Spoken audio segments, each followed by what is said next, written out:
iPad. It's cool. I'll figure something out. What happened to my box over here?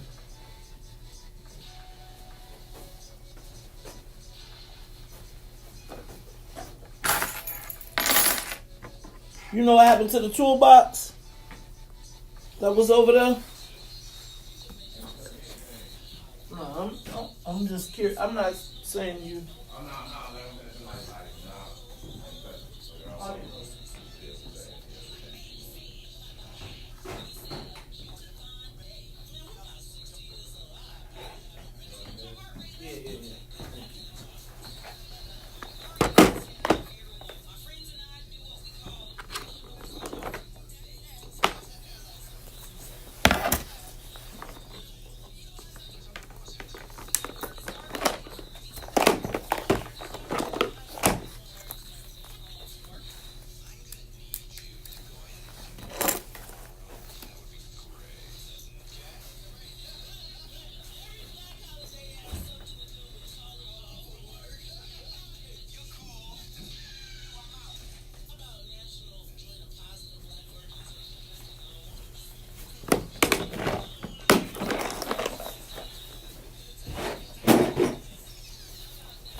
For the black people, for the black people, for the black people, for the black people, for the black people.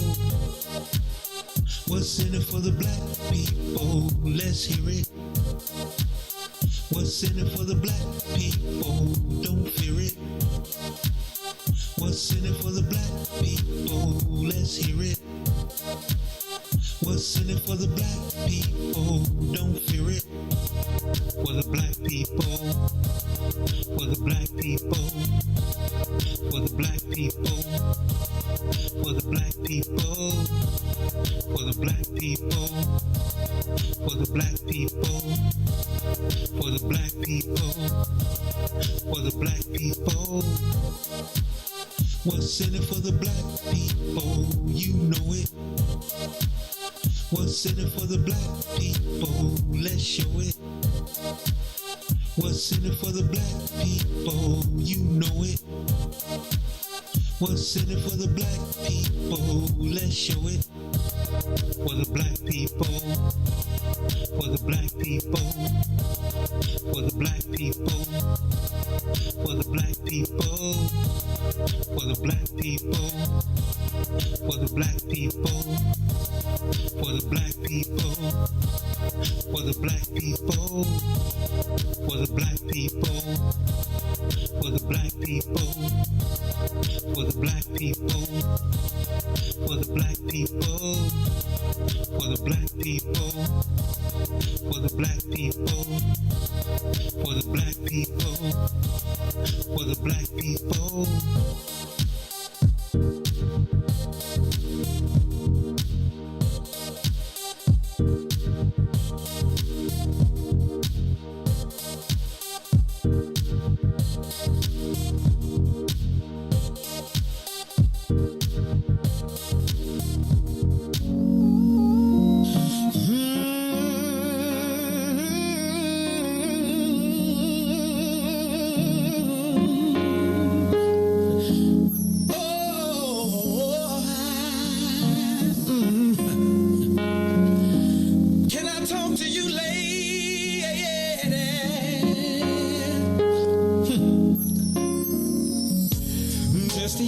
day, I ran into a good old friend of yours, and I had to ask her, how have you been? She told me you were engaged and happy. My heart fell to the floor, I know it should have been me, but I couldn't see you with no one else. But I'll believe it when I see you standing there. I'll believe it to tell you how I feel. Yeah. Oh, I can't believe it. Forever, baby. I thought I was invincible, no one could take my place. I still get funny feelings when I see your face. I know the love we shared was so real. In spite of all the ups and downs that we've been through, sometimes I wish I was there with you to share your world. You were my girl, I'm still in love with you. But I know you're better off with me, 'cause obviously it wasn't meant to be. I'm so glad to see you happy. But your love and life goes on. We had to go our separate ways. You found someone for you, I found someone for me. Oh, but I believe it. I see you standing there. I believe it. To tell you how can I tell you how I feel? You're leaving me forever, baby.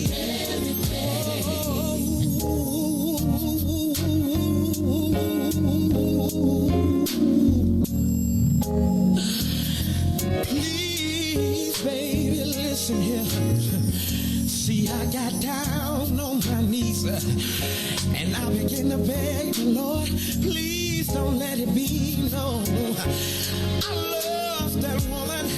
I love that woman. I see you standing there.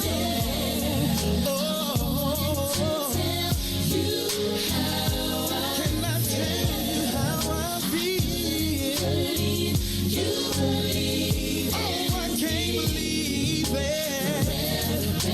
Forever, baby. Think it over. I see you standing there. Think it over.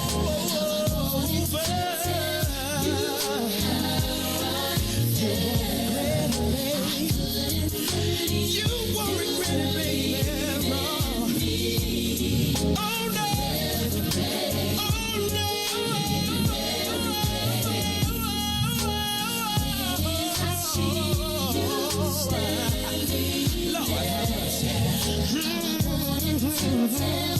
Said I gotta tell. If I don't tell, you will never know. You are listening to the most dangerous show in the morning. This is What's in It for the Black People Radio. Maze Jackson. Maze Jackson, the most vociferous advocate for black people in the world. For Ruthie Moore, for Todd Stoger, I am the host of the Maze Jackson Show, asking every single day, what's in it for the black people? And if you don't like it, you can still tell them Maze said, Mayor Lightfoot, man, we ain't accepting that. We ain't accepting that. Let's go. Yeah.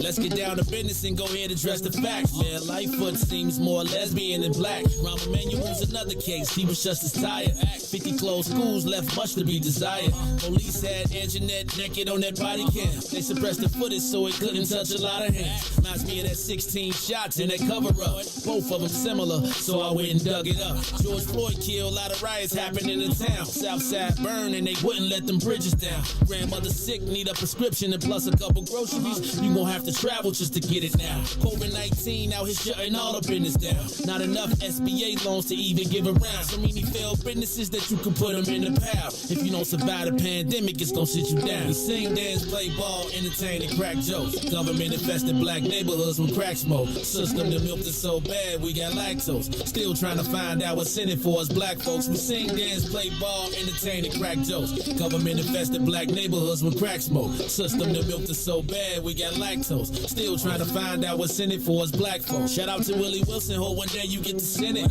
We need some different players in the game to handle business. Too many shady characters like Madigan and Blago. But when you really break it down, it's typical Chicago. City full of gangsters, it's what the land was built on. Same streets with hood legends, DNA get spilled on. Carjackers out here lurking, trying to get they steal on. Looking for a block to put them Hellcat wheels on. Let us give bogus appraisals a red line. Car crackers out here getting minimal fair time. And I'm the seal carry, I stay with the pipe. But Illinois gun laws giving minimal rights. Stay up on the swivel, make sure I'm moving tight. Check all of my mirrors when I pull up to the light. Pick my homie up from out of town, man, he caught a flight. He was hella nervous, told him, shorty, this is a way of life. We sing, dance, play ball, entertain, and crack jokes. Government infested black neighborhoods with crack smoke. System that milked us so bad, we got lactose. Still trying to find out what's in it for us black folks. We sing, dance, play ball, entertain, and crack jokes. Government infested black neighborhoods with crack smoke. System that milked us so bad, we got lactose. Still trying to find out what's in it for us black folks.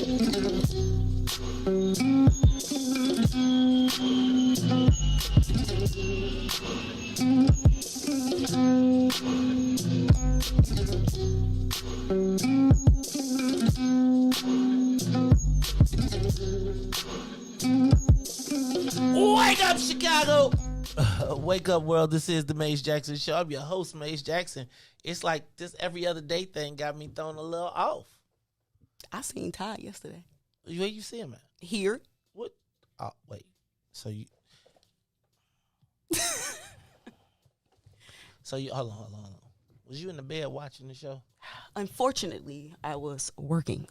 But, you know, it's at cool what because time, you though? can At listen 8 to o'clock? it early. No, okay, not quite at 8. But I woke up, I listened.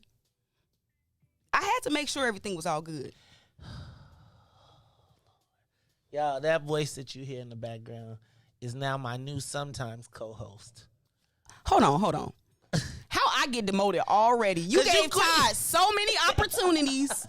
So many opportunities. We're going to talk about this later because, you know, fair market value. So it scales. It's scalable here. So I got to get you your fair market value. Now, Ruthie, you know, it's like you did. Like I'm telling you, even though you be telling people, because you told people. Oh, did you tell people? You told you? Wait. Yes, Maze. Okay, I always Ruthie, tell you when I'm not going to be here. So, Ruthie. Well in advance. And every time you're going to act the same anyway. No, but I'm used to the thing. No, what's the part is like, it'd be like, what you do to Ruthie this time? Right? Like, anytime something happened, it'd be like, what did you do, Maze? And I'd be like, all I ever try to do is be helpful. Now, you might not like the... Ruthie, when have I ever... A lot. I'm a little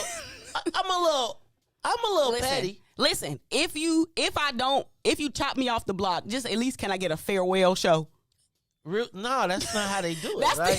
So you know, if you're gonna do a farewell show, you got to do it the last. You can't say nothing. No, you just gotta go, bam. You just gotta do it. See, that's the you problem. You gotta just go on air and be like, I'm not saying nothing. I'm a bam. Y'all listen, trust and believe. If Maze asks me, y'all gonna at least see me up in the comments at least one time before he blocked me, and I'm gonna let y'all know what happened. First of all, I don't.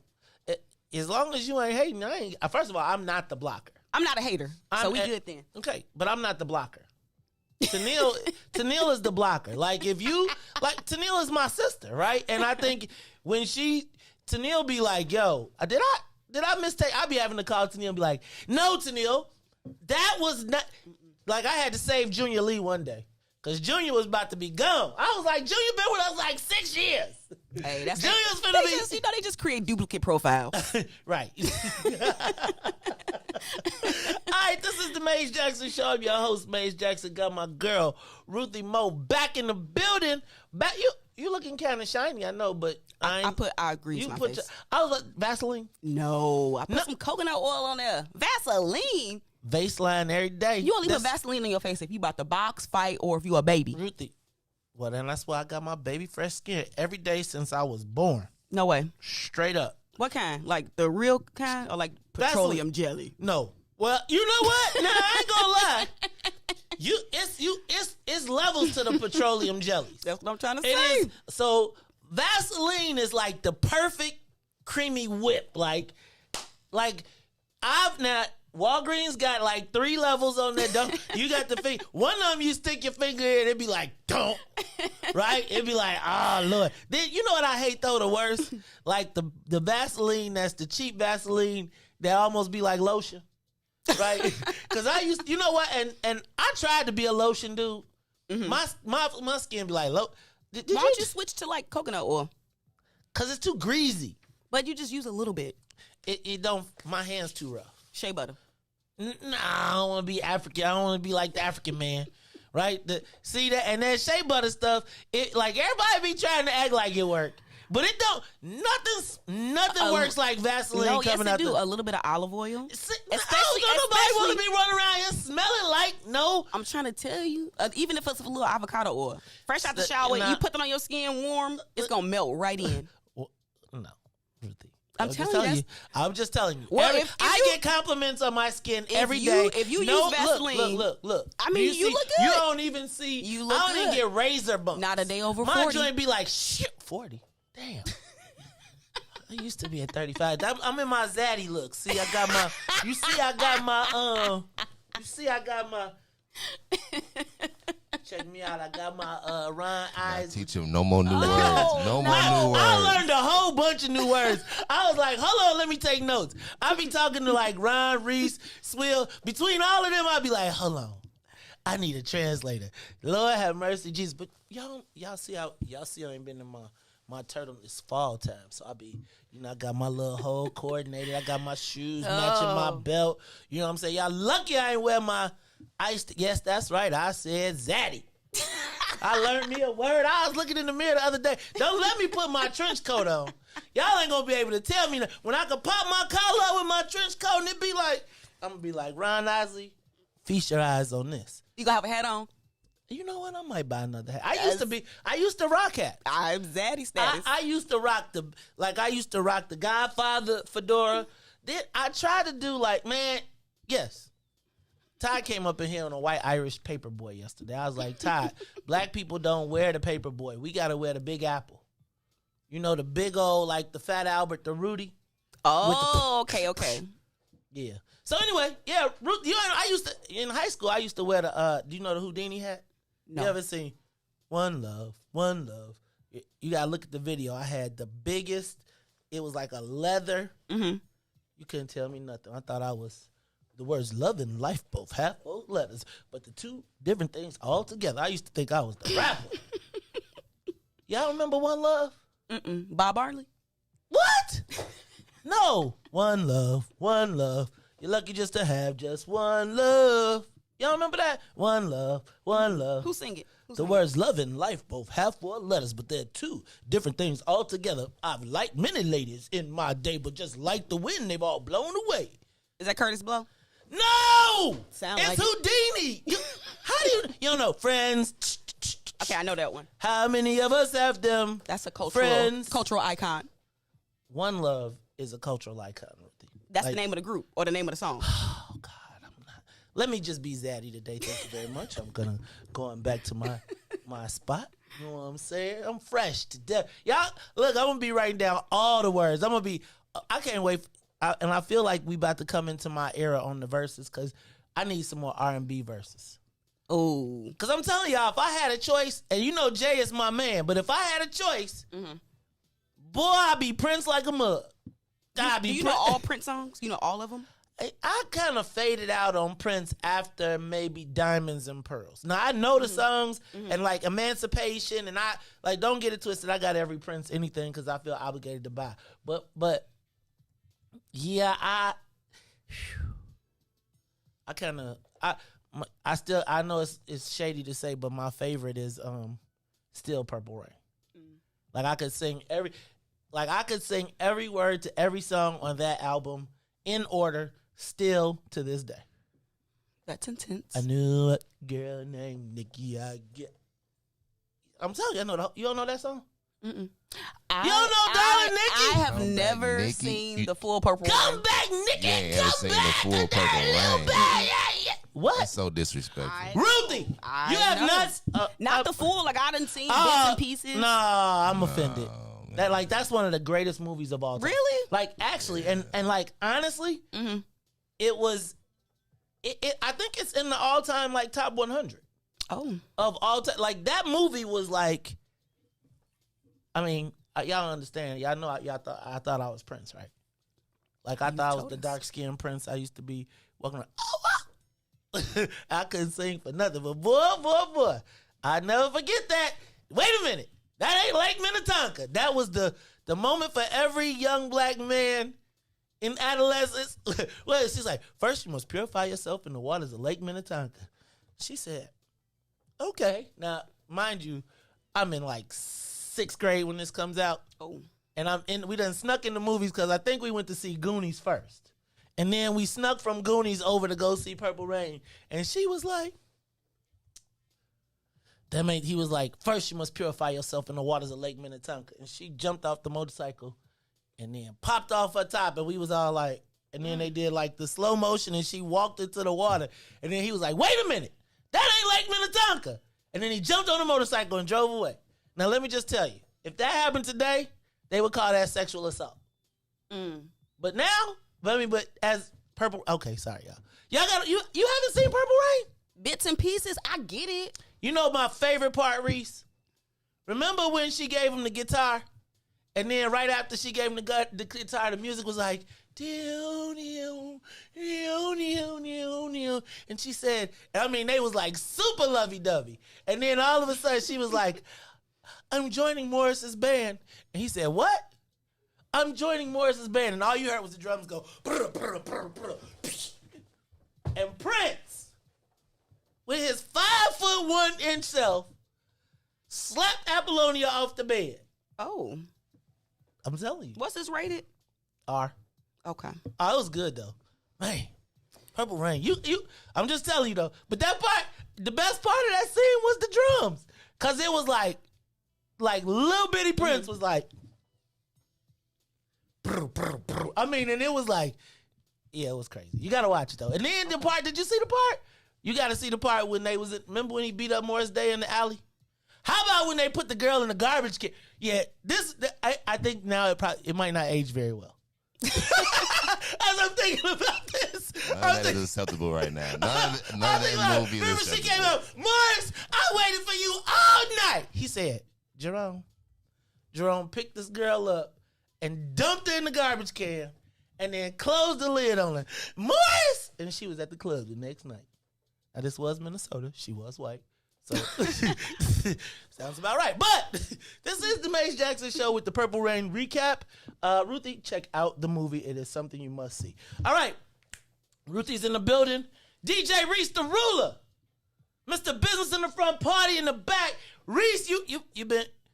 Now, Riis, you use... Hold on. Because Riis, this might have been the longest I done seen you had it, like Riis, you got a freaking beard, like you done got like shaggy, like your blonde done went up, grew up out your hair. He got black and blood. He got a black and tan in the back now. Them Jackson Ruthie, they how you working, man? How you working? Now you know I'm blessed by the best. You know the rest. But I'm back though. I'm back in full effect. I got an appointment. The app working today. The app all good. Yeah, it was clear today. So go ahead and come back. Bow. Bow. I'll be ready. In this Halloween weekend. So I gotta look. I'm still thinking, are we having a Halloween party? Ruthie is not on her business. Halloween party. We got a Bears. It's a Bears tailgate this week. It is. I'll be there. Sure you will. I got some Bears gear for the tailgate. Shoot. It didn't get ran over. Do I gotta come to work or can I just come? I think, we do the hybrid. We got the hybrid. If you see something. Not a yes, not a no. It's just a hybrid. It was funny because last time, I went outside and Swill was at the cash register. I came back in. Riis was at the cash register. I was like, Riis, what you doing at the cash register? Big Swill went outside to go do okay, got it. See, it was like aid and assist. But can I tell you something? Riis, Like I'm almost be like, don't let Riis not be behind the cash register because don't look at nothing. Like you better walk in the store. You know how when you go to the store and you don't want to make eye contact because they're gonna ask you about something. Don't even look at it. Riis will have you in it, and you know you can't put it hanging back up, right? So you're like, you should try this. So this look like it'll fit your size, man. Riis is a salesman. He be around there selling. He be trying to sell. Ruthie, you know Big Swill got a 3-joint smoker. It's Like called a Trident. Oh my God. And they got one with 5 though. What you supposed to do with it? Stick 3 joints in it. Uh-huh. And then smoke them all at the same time. I think Riis sold like 5 of them. I'm just telling you, man. Why would somebody want to do that? Cause it's like, you know, what I've come to recognize in this cannabis culture is that there's people who want to be the like. I mean, is it weed. functional or novelty? Oh, it is functional. No, it's functional. Huh. It's just depending on how blowed you want to be. My cousin said, "Woo." He said, you know, it's like for effect. Cause you know when you sitting when everybody, cause nowadays it don't be 2 and pass. It be like you got to roll your own and bring your own, and then you do your thing, and it's just a communal environment. So, you know, imagine you just sitting there, somebody rolled them a big old fat, you know, somebody got a wood, somebody got a joint, somebody rolled them a cigarillo, and then you pop out the Trident and be like, doot, doot, doot. Gotcha. And you sitting there like, you know what else he got too? A hands-free smoker. So, Ruthie, you can put it around your neck, light your joint. What? And then be talking. Be like, so I was telling you. You know, like when you was in the was you in the marching band? You went in the marching band, Ruthie? See, you missed out. Well, marching band smokers, this is the thing for you. I'm gonna tell you, you gotta check it out. Everything. I'm gonna say, this is what I'm gonna do. I'm gonna tell Big Swill. This is what we should do. We should find the oddest thing. Oh, and you know what else they had at the TP? They got Toker's masks, but I think Big Swill sold those out. They got a mask from Raw where it's like got a flap. Oh. And you do like this, and then you blow the smoke out the hole, and then you could probably drink too. You can. I was just thinking like that's pretty cool. So anyway, y'all check out the TP Big Swill. Sometimes you can catch Riis the Rule up there. It's gonna be a tailgate this Sunday. Oh, plus I heard Mr. Support Your Local Weed Man will be there too with samples, goodies, and all the stuff that y'all liked so much the last time. So we're going to do all this. We're going to talk about it a little bit more when we come back. This is the Maze Jackson Show. Riis said we got to take the plane off. Oh, that's right. See, y'all done got me confused. See, now I got the co-pilot in the building. So Ruthie is here. Riis is here. We not waiting on Todd. So let's do this. Let's get the soul plane up to 60,000 feet, and then we're going to take a quick break, and we'll be back right after these messages.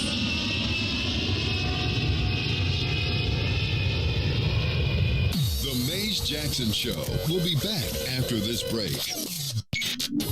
WIIFTBP.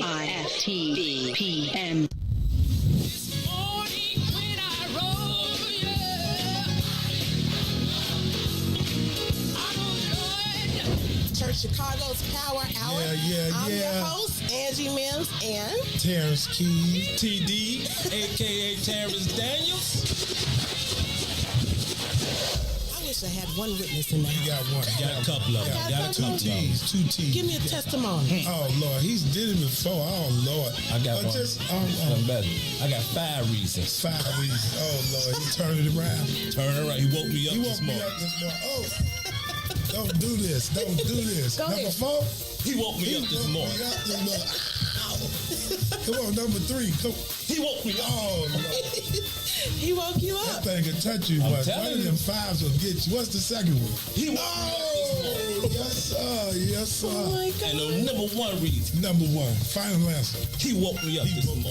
He woke me up this morning. That's a testimony. That's a testimony.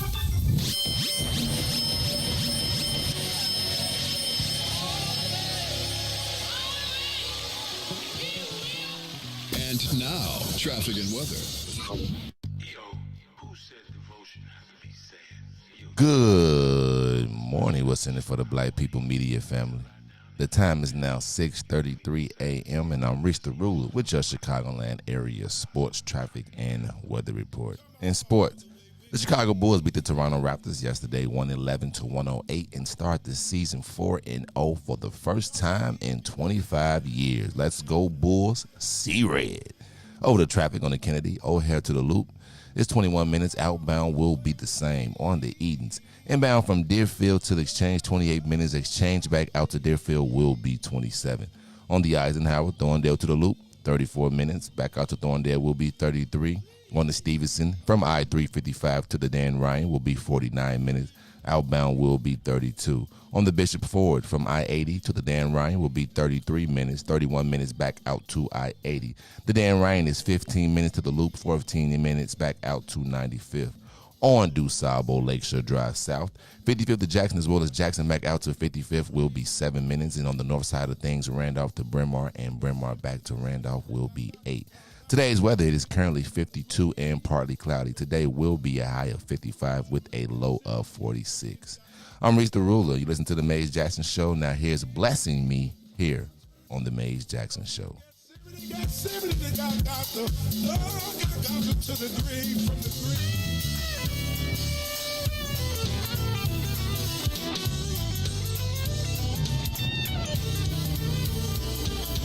I'm so glad that the Lord keeps on blessing. Y'all, I must say, every day He's making a way. Ooh, keep on blessing me. Blessed in the city, blessed in the field, even when you come and go. I'm so glad that the Lord keeps on blessing me. Y'all, I must say, in spite of, He just keeps on. Yeah, keep on blessing me. Oh, keep on blessing me, blessing me, blessing me. In spite of me, He keeps on blessing me, blessing me. I don't deserve it. He keeps on blessing me, blessing me. All the time, He keeps on blessing me, blessing me. Lord, we need you. Lord, we need you. Lord, we need you. Can't make it unless you. We need you to stop it. Come on and stop it. Do it every day, every hour. Come on and do it. Do it for us now. Somebody in a hospital, somebody down, don't feel too well, but bless us now in the name of Jesus. Oh,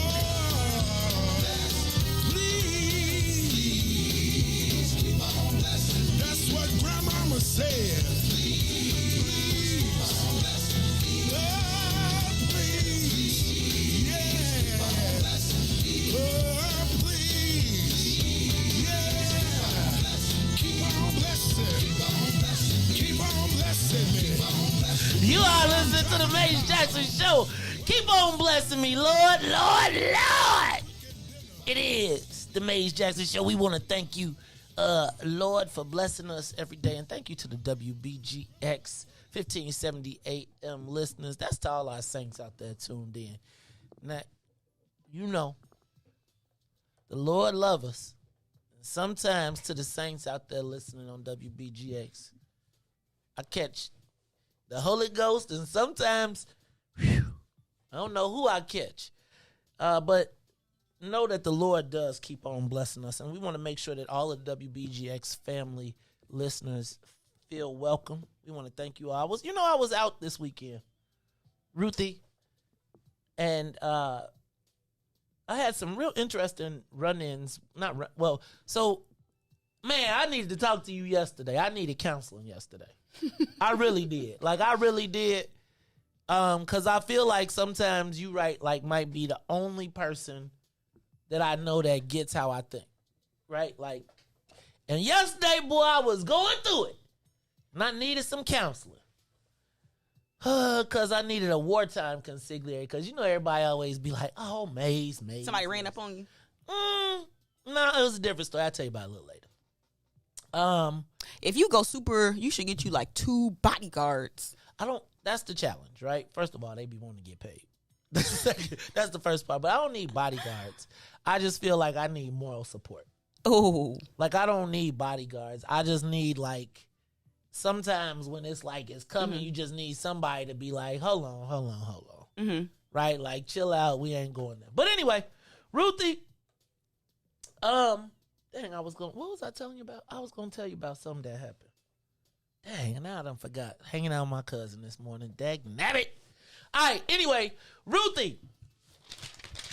A lot going on. Let me run through some of these headlines. Springfield veto session is going on today. They're riding down to Springfield. So we're going to talk about that because in veto session today, Ruthie, they are talking about parental notification on abortion. And I want to talk to you about it because I know you're always on the advocate of the children's side. I just, as a parent, I'm curious, on some of the thought process on that. Then they're also Governor Pritzker is trying to end the ability to reject the shot based on moral or religious beliefs. Oh, no. Yeah, he's proposing that down in Springfield this week. So that's 2 of the big things that are going on. Ruthie, so yesterday I had a great... So I didn't realize that there was a big old thing going on about the Amanda Seals wearing the Alpha Kappa Alpha letters on Insecure. And I just assumed she was an AK, right? But she wasn't. And so today we're going to talk about that. Riis looked up like, yeah. Look, so I had a joke yesterday that I thought was pretty funny, right? Here's what I wrote on Facebook. I said, wait, we mad that a black woman actress played an AKA on TV, but not that an AKA plays a black woman in real life? That being Kamala Harris. Ooh. And I think the only reason that any of us are laughing at this is because of Kamala, right? I feel like the AKAs are catching it because Kamala, but I want to talk about this because I think it's a lot of non-Black Greek letter organization people who are like, what you mad about? So what? I done seen people. I actually, so even though it was just a great opportunity to take a shot at Kamala, I couldn't pass it up. I thought that was one of the most clever ones I had. I think it could go viral. What? Get it going, Ruthie. Get it going. But anyway, I mean, because even Black Greek people was laughing at it, right? But I know, like, everybody I talked to that was Black Greek was like, I would have been salty. I'm just telling you, if I turned on the TV and it was just a random dude rocking, and so, but I feel like because of the Black Greekness of it all, and people, well, first of all, I think the only reason that anybody's laughing in the Black Greek world is because of Kamala, right? Like, because she's been an epic failure. She has. And she's really been a disappointment to Black people in general. And, it was all chucks and pearls. So we're going to talk about it because, Ruthie, if you woke up and you turned on the TV and a random actress had on your letters, I mean, I know it's the biggest. And then what ticks me off is that Issa Rae was like, when the AKA, somebody said something, Lisa Rae clapped back with the, like, basically like F you or whatever. Yeah, I saw that. And it's like she, because of her celebrity, gets to pull it. But I do feel like that was disrespectful. If you understand Black Greek letter organizations. I think it would be, now, if the character was, like, nefarious, like, not representing well, then people would have more of a problem with it, probably.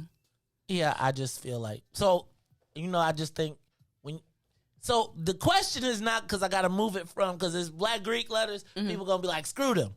But does membership matter? Does membership still matter? Does membership still matter? Like, and to what? Like, I don't know that you get to take someone else's symbolism and just decide that you can. But what if the person that wrote the character in there is a member of Alpha Kappa Alpha. Do that make it better? I'll ask you. I would feel like you'll get a violation if you be like, you put, hold on. I thought it was kind of like against some type of something, but I don't know. Is this sanctioned by the national? Like, that's my point. Well, there's a lot that goes on with that. So I feel like we have the right to own our stuff, and you can't just violate it. So we'll talk about it.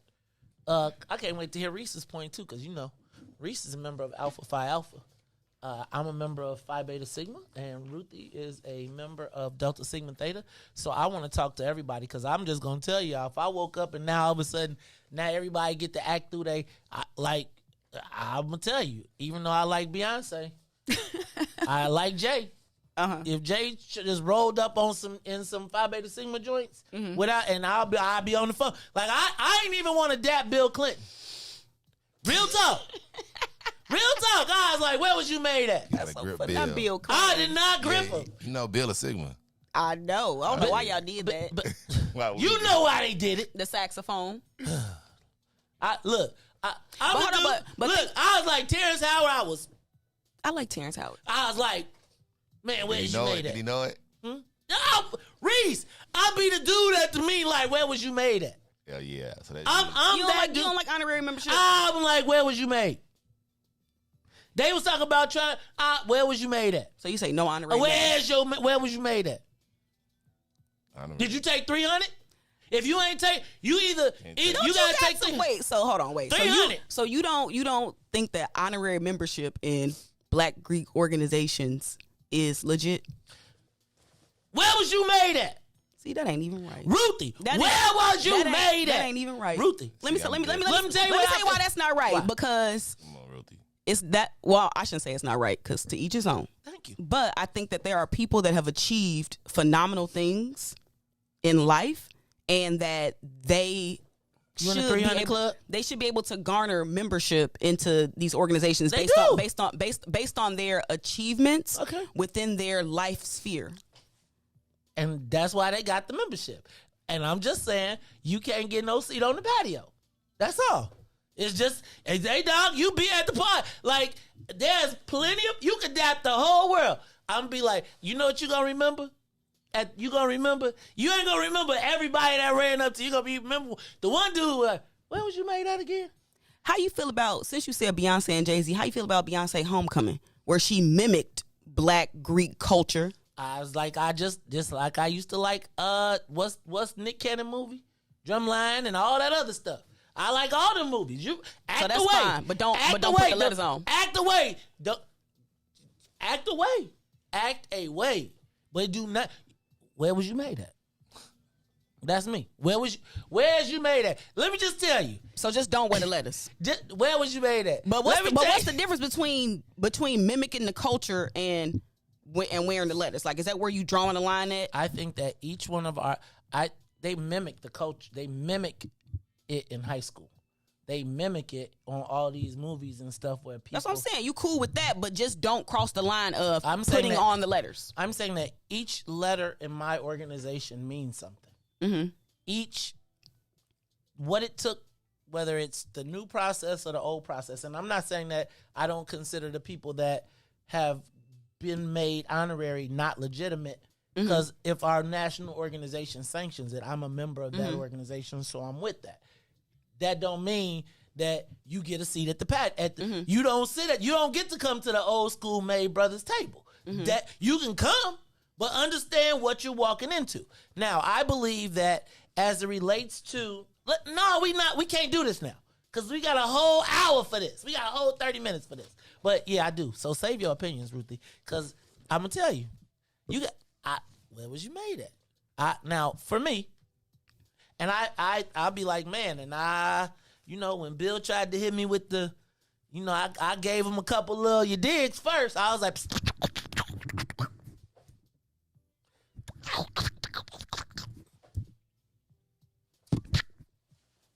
no.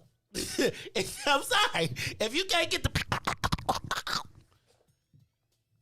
nah, dog. Nah. Ruthie Bill said, "Go mob," and he dapped him. Hey, dog, you first round, you He right. dapped him up right when he said that. You yo. sound crazy. And that, my friends, is the difference. The same dude that I am about everything else, that's how I am about I'm all the way in. So, we'll talk about that in a minute. Yes, and then we're going to talk about Amanda Seales. I think that there are a lot of Black Greek letter people who have felt some kind of way about that, and I feel like it's the non-Black Greek letter people who are really exacerbating it.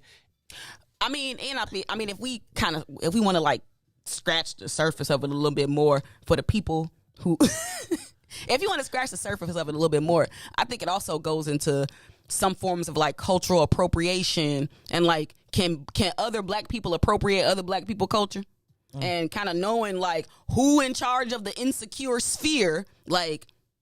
So I think all of that plays into this. I felt like they. But Maze, I will say, but in the absence of me knowing if their national organization sanctioned it, like I think that it's a moot point to me then. Okay, if their national because organization I feel like they did because I don't think you can't just do that. Like I think I don't think you can just do that. I think who gonna check me, boo? That's crazy. Let me tell you something. Delta Sigma Theta would have had Insecure hit with us 500 cease and desist letters. I got you, unless that was approved. I feel like it was approved. And I'm saying like I feel like it was a nod and a wink and an approval for that because there's no way that any member of an organization is going to do that and think that that's okay. See, but do you see where you're at? And I'm with you. If they sanctioned it, it's all good. That's what I'm saying. If they didn't sanction it, it's you know what that is to me. I liken that. If they did not sanction it, it's likened to the people that was in their room practicing the steps that they saw at the party, who be like, man, when I get old, I'm gonna be like this. Ooh, when I become a sophomore and I can pledge, I'm gonna be doing this at the party. And you know how I went, because I did it. Listen, let me tell you why. It was sanctioned. It had to be. That did not make it all the way through production, post-production. Somebody had to go get the outfit. Like, that was sanctioned. Okay. We're going to talk about it, Ruthie. Let me see if I can look it up. Look it up. See, let me go to AKA. Let me go to AKA website. Right. Look, you know, and look at little messy Ruthie. She like, they probably did. Look, Ruthie hope they didn't. No, I think they, let me tell you my theory. And I know we got a whole nother 30 minutes on there, but I think that they sanctioned it because, you know, they feeling themselves because they got Kamala up in there. Well, they should really, that's exactly why they're getting roasted. The reason that they are getting roasted is because of Kamala. Kamala took AKA to a whole nother place and a whole nother, that was what they positioned as the credibility moment for her, right? They put her Black Greekdom at the forefront of her to shield her from any of her other. It gives her a pass into the culture. Bam! It's the Maze Jackson show. Telling you about that, Ruthie be knowing. I told you about that at school. I ain't gonna even talk about it because the Deltas at my school gonna be talking. The Deltas at my school used to gangbang. Same in mine too. Ooh, Jesus, the Deltas at U of I. Don't say Black Greekdom and gangbang. Okay, I'm not gonna say that. I'm not gonna say that. Y'all already know them people. Okay, right. We got y'all's a gang anyway. You're the Black Boule. Okay. You know what I am not a part of the Boule. Greek word, you know what we meant by that. I'm trying to get in the Boule. Anybody know how I can get in? Ruthie. I said they're in the Black Boule. We had the Egyptian letters, not the Greek letters. I thought Black people made everything, so we made everything. Done y'all around here acting like y'all some Black Greek letter organizations. Y'all, they're so confused. Every time we had this conversation, it go two ways. You either got people that want to engage, or you got people that's like, oh, these Black Boulets. They are Satanists. They go to their meetings and they practice Satanism. No, we're gonna talk about it though. I'm sorry. All right, I forgot to get the headlines. All right, I did the Amanda Seales. See, we got stuck on Amanda Seales. Child shots are on schedule. It seems like the vaccine is coming out for the kids, and Governor Pritzker says we got 500,000 wait. Mayor, did you hear this? The mayor, I need the mayor's video. So somebody out there has the video of the mayor getting booed off the stage at the local 130 plumbers event. What? Ruthie, apparently she got up there and tried to make a speech, and they said that they booed her like to the point where she cut her speech to a minute. They were the first people to endorse her last time. Oh, they booed her off the stage. Now the Mayor's people say it really wasn't booed off the stage. She didn't really want to say that much, no way. I need the video. Do you think the mayor, y'all still be clapping? The white people be like, all right. Dorothy Gators steps down as the head coach, the winningest basketball coach in Illinois history. Woman, Dorothy Gators. Marshall, what's that? Marshall Commandos. They was a squad. You know, I also think about Marshall because I think of Hoop Dreams. Because isn't that where Arthur Agee winded up after the white people kicked him to the curb after they used him up? Yep. And then finally, another John Wayne Gacy murder victim. Do y'all remember John Wayne Gacy? Mm-hmm. I remember that like as a kid, and I just remember it was on the news, and I just remember they kept bringing bodies out of that. How they still identifying and finding them? Well, I feel like I think when you look back now at the evidence and stuff, they probably mixed up a whole bunch of stuff, and now you re-DNAing them, and you probably finding all type of stuff going on. And they said there was more people that he got. They just didn't. You know, he went on to be like a artist in prison and sold his art for like lots of money. Oh, wow. Who owned those pieces? Probably someone whose basements we need to be checking now. Man. Because if you bought John Wayne Gacy art, like that's crazy. All right, that is the headlines for the day. Ruthie, I'm going to mix up a couple of these subjects because do you know that veto session is happening down in Springfield? Right now, legislators are piling into their cars and headed down to Springfield to jump into the what is known as the second week of the veto session. And there are three big things. One, first of all, am I hearing correctly that once again, the white guys are trying to cut the black people out of any opportunity to make money in the gaming industry? Did you see that Illinois is now on pace to make as much money in sports betting as Las Vegas? What? Did you see in New Jersey, sports betting just became $1 billion a month industry? Wait. You said $1 billion per month? $1 billion. Do you realize that right now in Illinois, you know those Lottie's pubs and all of those little VGTs and everywhere you drive in the gas stations and it say slots? Do you know they're bringing in $120 million a month, equivalent to the cannabis money, and nobody's talking about it? And right now in Springfield, legislators are talking about trying to block black people from any other gaming participation. The only access point we have. I find it unfathomable that we keep having to fight just for the right to exist as white. Do you understand they're making $120 million a month? Ruthie, that's more than cannabis. And if the playbook is served, if it's correct, what we feel like is probably gonna happen is they're gonna let them rake all the money in on the front end, try to challenge it on the back end while they already shored up, stocked up, and ready to go. And then what I'm hearing is they're giving John Rogers like a half a license to do it, right? So they're gonna use John Rogers as the pass-through with the Chicago Sky, where he's a 2% owner, as the minority reason that they're gonna block everybody else from getting in. See how that works? Leverage us against us. So I'm just saying this to the Black Caucus members: please, as these white folks decide that now they want to ban the sweepstakes, even as we get an opportunity to participate, and they making $120 million a month. What they trying to say the impetus is? They're trying to say that we need to clean up the industry, and we need to keep. Saying that they need to clean up the industry. So basically, what they're suggesting is that now that they've got their part of the industry in order, that they should whack the place where we finally find a way in. Finally. And then the white guys want to get together and pile on and try and block us from getting the access point. And then say, oh, but you got an opportunity to be an operator of our machines. Yeah, well, for $250,000, who got $250? You know anybody got $250 that they got in the bank that they could show for 2 years? That ain't really the black reality. But they'll tell us, oh, this is why we're doing it. I do not want to get legislated out of economic opportunity for the benefit of additional white folks.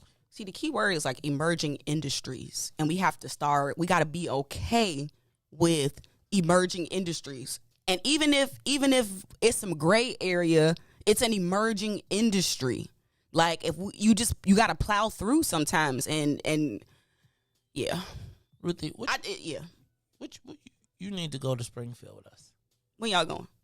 Tomorrow. Oh. Thursday. Oh. No, wait. What's today? Tuesday. Tomorrow. We going after the show and coming back. You should come. We need you. It's the Maze Jackson Show. I don't care. See you looking all funny. You know why? Don't nobody care about them white people say. You better tell them white people you was summoned downtown down to Springfield. You was going to fight for them some funding. I'll get you a legislator to call them up. I know you will, Maze. All right. That's the one thing that's going on. Did you see though that Illinois is making its move to be the most abortion friendly state in the country? They are now trying to ban or get rid of parental notification in the abortion space. Ruthie, I think I'm evolved on this point. But I do think that my child, I have to sign a permission slip for him to go to a field trip. I have to sign the papers for him to get insurance. I have to do all of those other things. And I do think that we're fighting a fight that doesn't need to be fought right now. Nobody is clamoring for this, but I think even as J.B. Pritzker looks to make himself, to contrast himself to Texas, I don't know that this is a fight that we need to have. And I'm just curious, because, in Springfield, the large lobbying groups have more say about black issues than black people. Ooh. So I was talking to a legislator yesterday who was asking me about parental notification and what do black people think about parental notification. Should a parent be notified if their under 18-year-old child has an abortion? Now, this really wasn't a fight. This wasn't anything that anybody asked, but never wants to let a good crisis go to waste. Apparently, Planned Parenthood is using this as a way to do the no parental consent abortions. Now, I don't know. Have you watched Dope Sick at all, Ruthie? I feel like I've seen that. It's Dope Sick is the new thing with Michael Keaton, and it's about the opioid crisis, and it's on Hulu. So I don't know who gave you their log in. I got that one. Okay. So Dope Sick. The thing that I was realizing was that all of these medical companies and people and places are still somewhat profit driven, and they're always looking to grow their market share. And what I saw in Dope Sick was that in Dope Sick, they created a problem for the solution. They had a solution that they could make profit off of, but they needed to create the problem. And so oftentimes when we hear about the lack of or no need for parental notification, is because of they always position in front of us the children that were victims of incest and rape, etc., as the reason that no parent should be notified regarding rape or incest. I mean, not regarding abortion. So when we come back, I'd just be curious to hear from you and the rest of our audience. So I'm going to open up the phone lines. Should parents have the right to be notified if their child is getting an abortion? Give us a call, 872-259-7474. It is the social media question of the day. We'll be back after these messages. The Maze Jackson Show will be back after this break. WIIFTBP. Oh, man. They done messed around and gave New Era Chicago their own radio show. What they do that for? You done messed up! So what we doing, bro? Man, we talk about power. Did you say power? Not rights and equality, but power. We ain't begging, we building. In that order, Chicago, and we got dope segments. Hey, yo, sis, holla at them. Peace and love, family. It's Sister E of New Era Chicago in the building, dropping the statistics, holistics, and of course the ballistics. Good for the mind, body, and the soul. Let's get it, family. And this your boy D Cook coming with straight facts. If you don't know, now you know. And this is your other sister, Omo Oya Music, coming in peace, love, and light, getting real with my people so we can quit with the bull spit. And this brother E, and I'm gonna wrap it up with the power surge. Listen, it's going down every Wednesday night, 5 to 6 p.m. Tell a friend to tell a friend. It's the Black Power Hour, New Era Chicago Radio on What's in It for the Black People Media. All power to the people. All power to the people. All love it. Yeah, I love being black. Hey, do this for my people. And now, traffic and weather. Good morning. What's in it for the Black People Media family? The time is now 7:04 a.m. and I'm your host, Riis. I'm Riis the Ruler with your weather, traffic, and sports update. Sorry about that. In sports, the Chicago Bulls beat the Toronto Raptors 111-108, and they start the season 4-0 for the first time in 25 years. Over the traffic on the Kennedy, O'Hare to the Loop, 41 minutes outbound to O'Hare is down to 19 on the Edens. Deerfield to Exchange will be 50 minutes. Exchange out to Deerfield will be 27 on the Eisenhower. Thorndale to the Loop, 51 minutes. Back out to Thorndale will be 37. On the Stevenson from I-355 to the Dan Ryan will be 52 minutes. Outbound will be 57. The Bishop Ford I-80 back to the Dan Ryan will be 40 minutes. 31 minutes back out to I-80.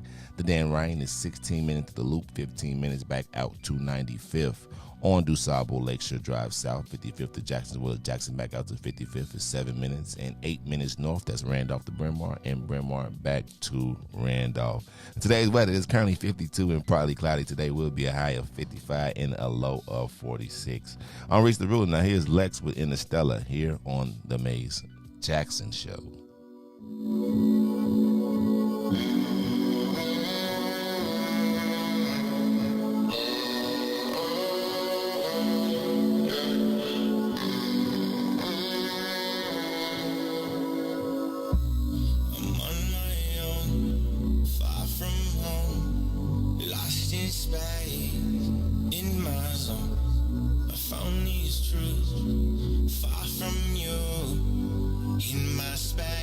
Interstellar mode. Yeah, I finally got my mind right again. Yeah, now I know there's no time for pretend. Yeah, I come alive in the moonlight. See me shooting across the skies. Don't you know stars were born to fly? Yeah, I've been searching, crowding, looking for a way out. I've been hurting, falling, but I think I found my way now. I'm on my own, far from home, lost in space, in my zone. I found these truths, far from you, in my space, in a stellar mode. Yeah, I finally got my mind right again. Did it all in spite of the hate. Every time they said that I can't. Nebula, they run through my veins. Every molecule in the trance. Senses feeling some kind of strange. Damn, I think my name's Spider-Man. Jump out the window and swing for the dreams that just might be. Never gonna let go. No, to the man in the mirror look like me. Drifting through the cosmos. Oh, far away from your lies. I realign all my goals. That's a constellation of mine, yeah. I've been searching, crawling, looking for a way out. I've been hurting, falling, but I think I found my way now. I'm on my own, far from home, lost in space, in my zone. I found these truths, far from you, in my space. bass in a stellar mood.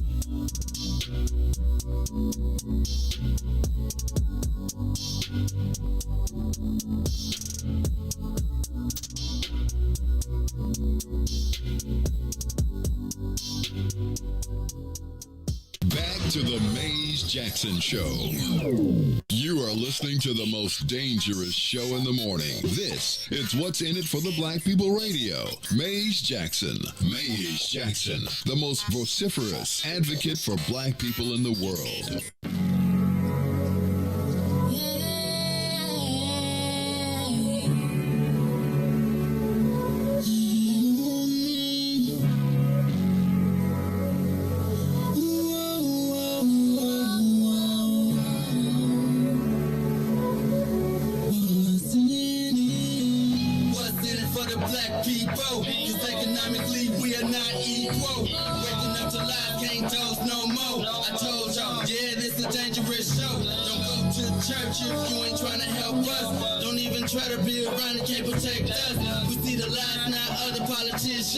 We need money and no symbolism. It's Riis and Ruthie and Todd, explaining how we all come from God, giving us tools to beat the odds. If we united, our movement gon' stop. If they ain't trying to help us, they ain't trying to do nothing. We gotta do something, we gotta stop running.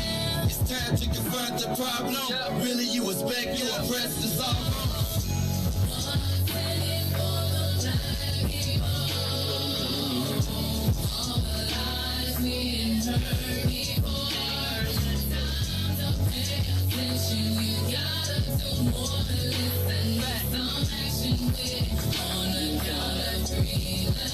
Wake up, Chicago! Wake up, world. This is the Maze Jackson Show. I'm your host, Maze Jackson. Got my girl, Ruthie Moore, in the building, my co-host. Plus DJ Riis, the ruler, Mr. Business in the front, party in the back.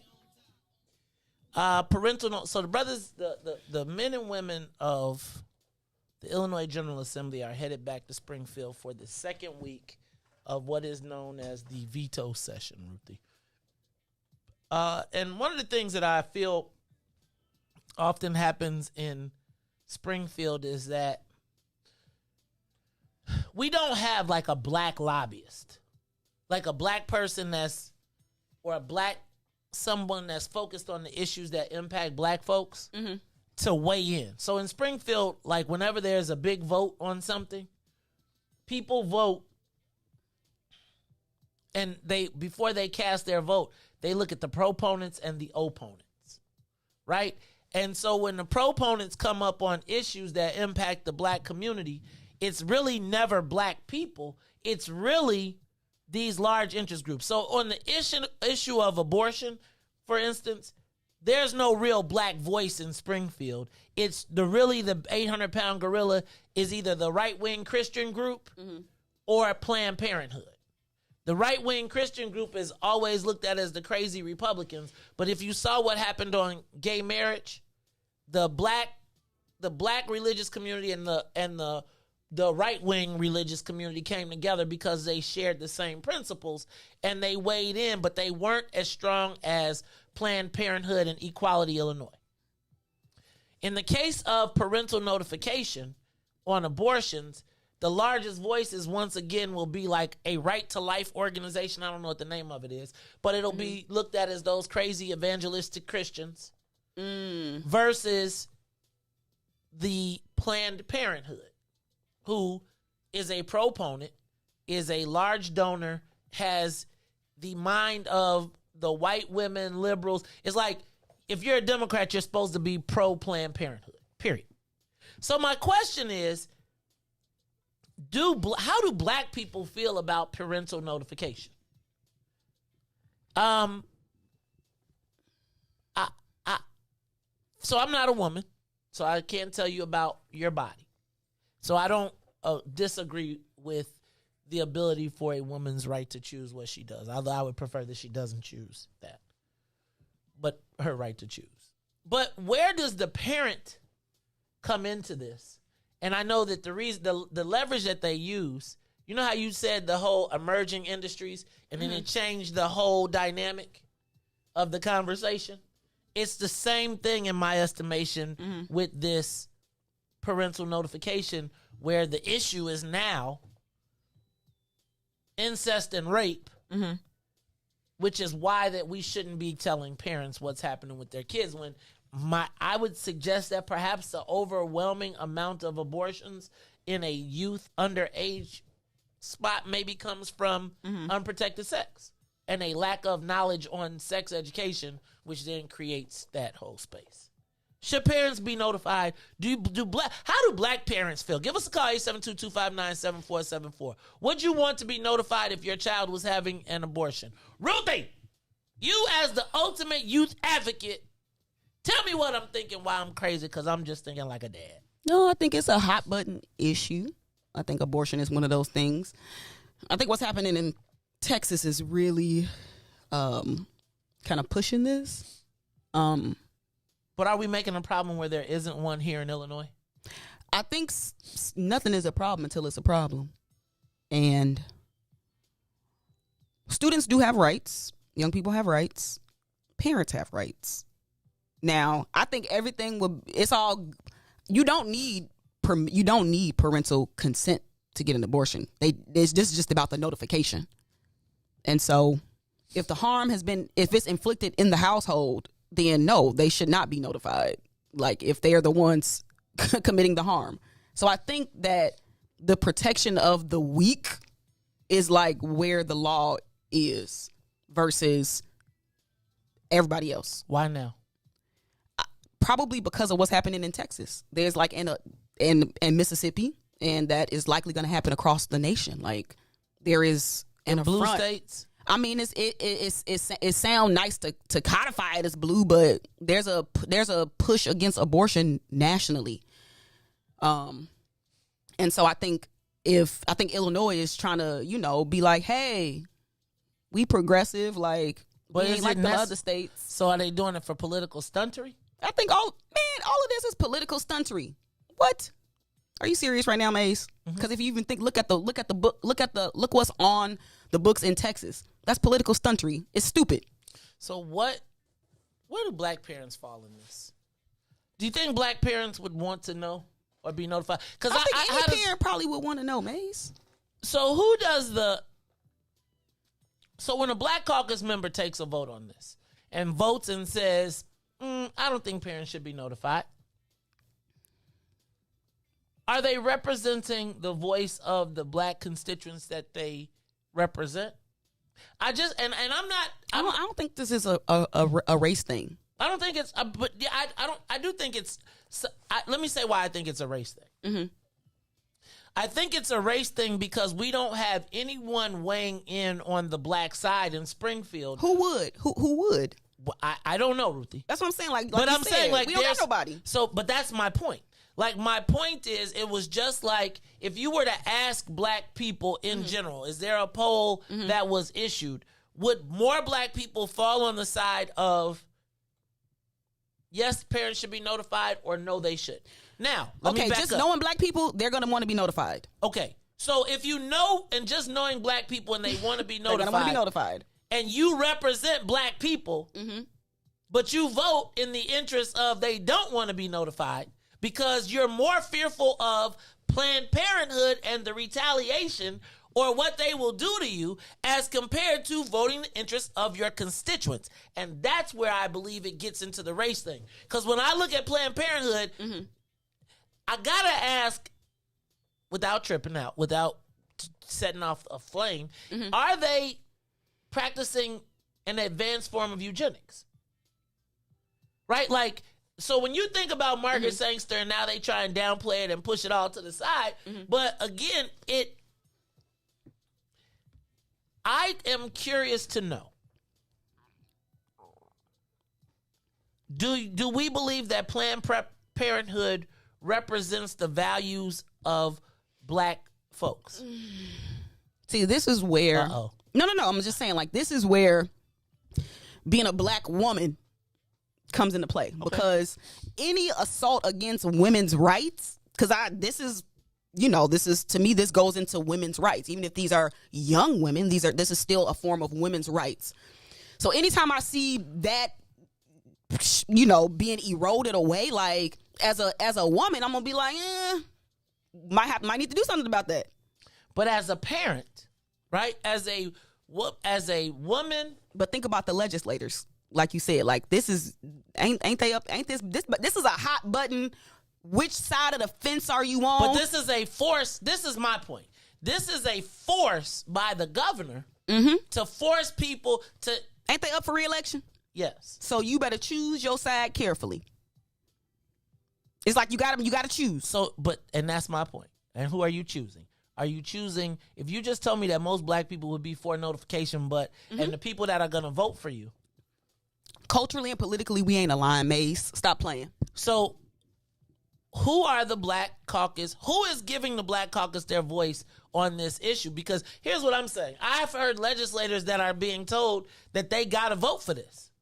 As Democrats, they got to vote for it, right? Now, you're telling me, which I believe, that most black folks ain't with it. And so if you know most black folks ain't with it and there ain't nobody in Springfield speaking for black folks, right? There is the black lobby. Right, that says, all right, before y'all go, so all of our issues are really guided by white people with lobbyists who weigh in, and we just kind of go for the ride. And the challenge that I'm asking, and this is why I'm asking you to call, do you believe more black people are for parental notification or against it? And should our legislators vote in for our what they think is best for us or what we want? Give us a call, 872-259-7474. Riis, parental notification. You're a dad. Do you want to know if your child has an abortion? And I don't want to put you on. Let me back up. Because I don't even want that question posed to me. All things considered, do you think parents should be notified? Don't call the dad. I'd say call your mama. Call the moms at least. Like, you could put it in, like, let the mom know. But talk to me, Riis. What's your thought? Because you kind of more progressive than I am on these kind of issues. And y'all be one to hurt, two to kill. So I be like, talk to me, Riis. I do understand, being on both sides, that I do understand why you won't want nobody to know, because your parents might blow up and all that. But I think now as a parent, especially of a daughter, I think only because of medical reasons I would want to know, like just to make sure that they did everything. Like I wouldn't want it to like come and backfire on me, like I didn't know, and then they rushing me like you didn't know that your daughter was this, and this. So that's the only reason. But I can understand like the privacy, So I feel like this is kind of that whole thing of Ruthie said kids have rights. I think they do. Like on a federal level, on a state level, on a district level. This is okay. I think there's a limit to their rights, and there's a limit to the privacy that they should have. See, I feel like y'all sometimes be forgetting that y'all consider yourselves to be decent parents. Probably damn good parents. There's a lot of parents out here that ain't doing right by their kids. I guess y'all.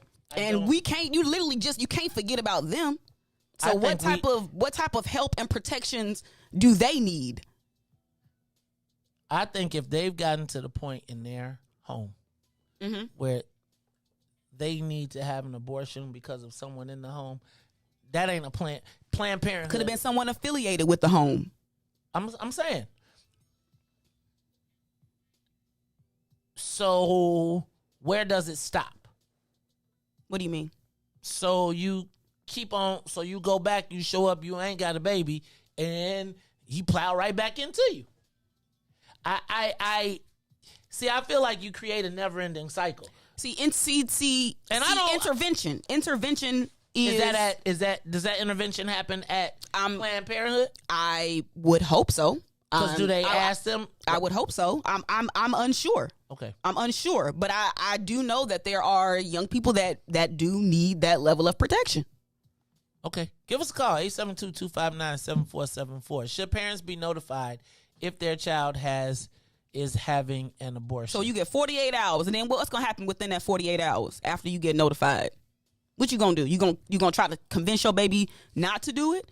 You going to support your baby? You going to kick your baby out? Like, what's going to happen within 48 hours? Well, my child, I'm going to provide my child the support. And whatever it is, if I would say that I would hope that my child would recognize that they have, and I would clearly in that 48 hours be like, you ain't by yourself. Like, regardless of whatever the circumstances are, we here for you. You got a family. And, yeah, I just feel like we have erred to the point where we are now, we build our law for the worst, not the best outcome sometimes. They're to protect the unfortunate and weak. Okay. I don't know that. I do think that any child that is having a baby under the age of 18, should they then be intervened with? They probably gonna need some support. No, I'm saying, shouldn't they be?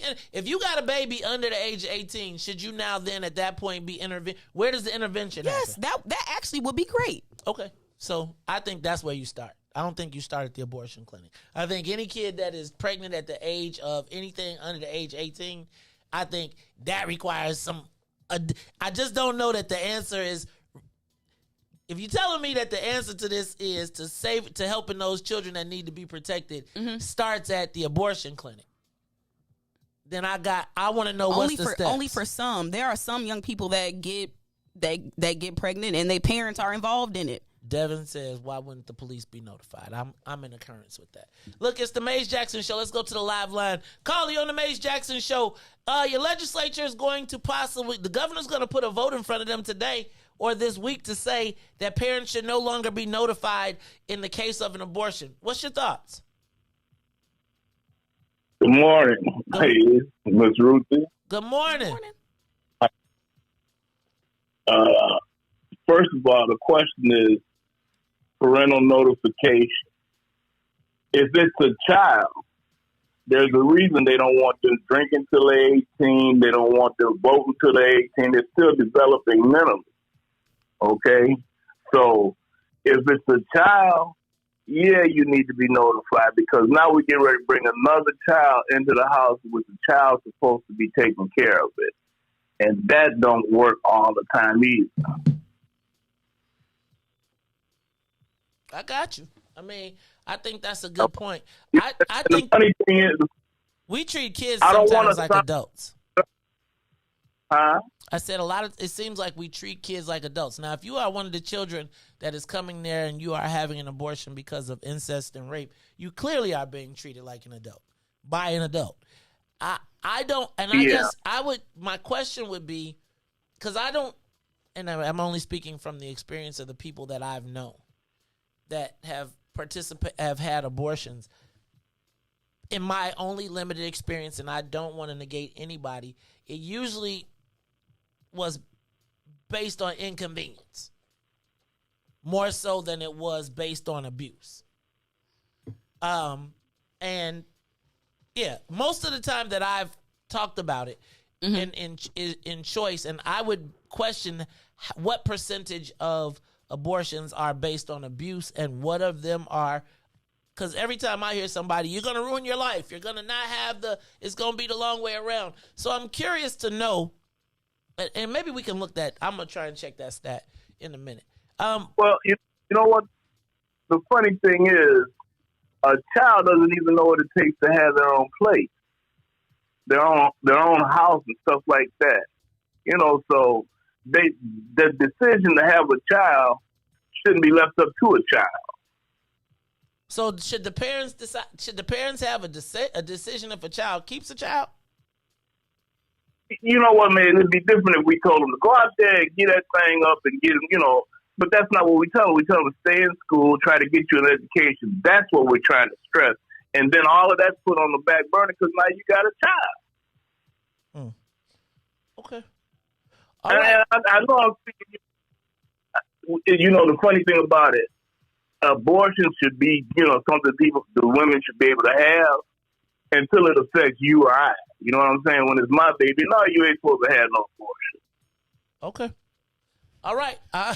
Thanks. Thank you. Next caller. It's the maze. I appreciate it. I just think I'm trying to fit this. It says 18 million women have experienced rape in their lifetime. More like 26. By former intimate partner, likely to report. Ruthie, you do this better than me. I don't even know what you're doing. I'm trying to find out what percentage of abortions are accounted to for rape and incest. Underage. In Illinois? Yeah, or wherever, even nationally. Like, would it be a CDC report? I guess my question is, we're erring towards and so I guess I'm minimizing it in some cases, because really what I was thinking of when I think of abortion is not those in rape and incest, and I feel like could there be an exception for that? Like if the child says that this child is, maybe they don't want to say it, and I understand all the embarrassment and all of those different things. But when I think of abortion underage, my thought was, should a parent if it's not rape or incest, right? And I don't know how you determine that.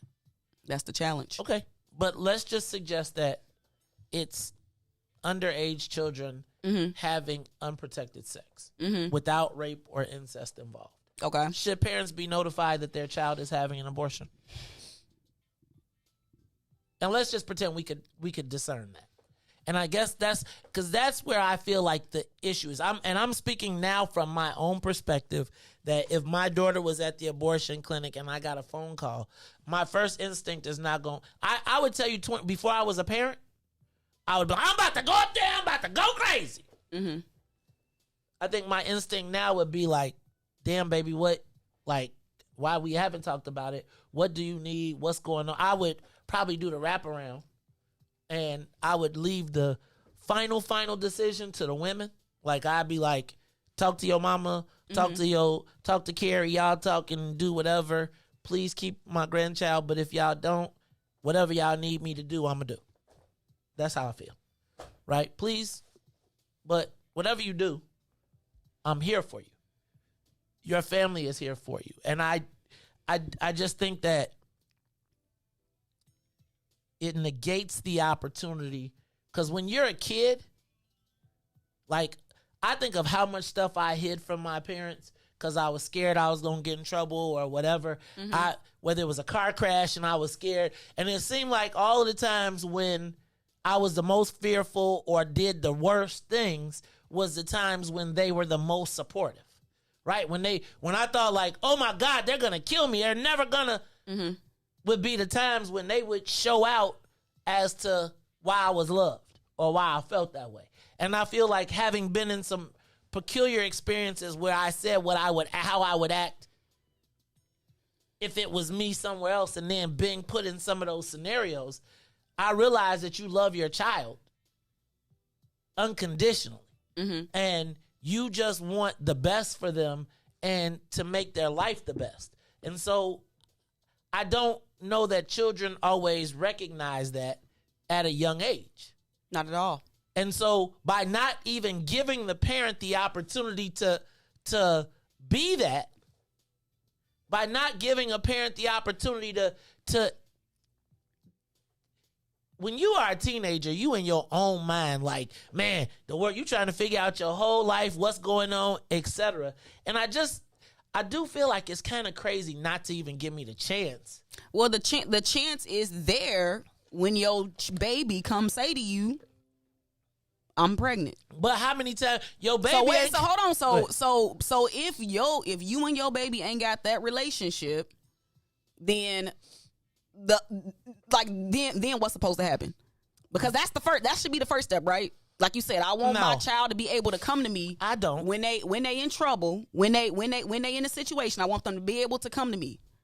I think that I never went to my parents when I was in trouble. It was somebody else telling them on me, because I thought I was going to be extra in trouble. And it was those times when the problem was way bigger than I thought I had it under control.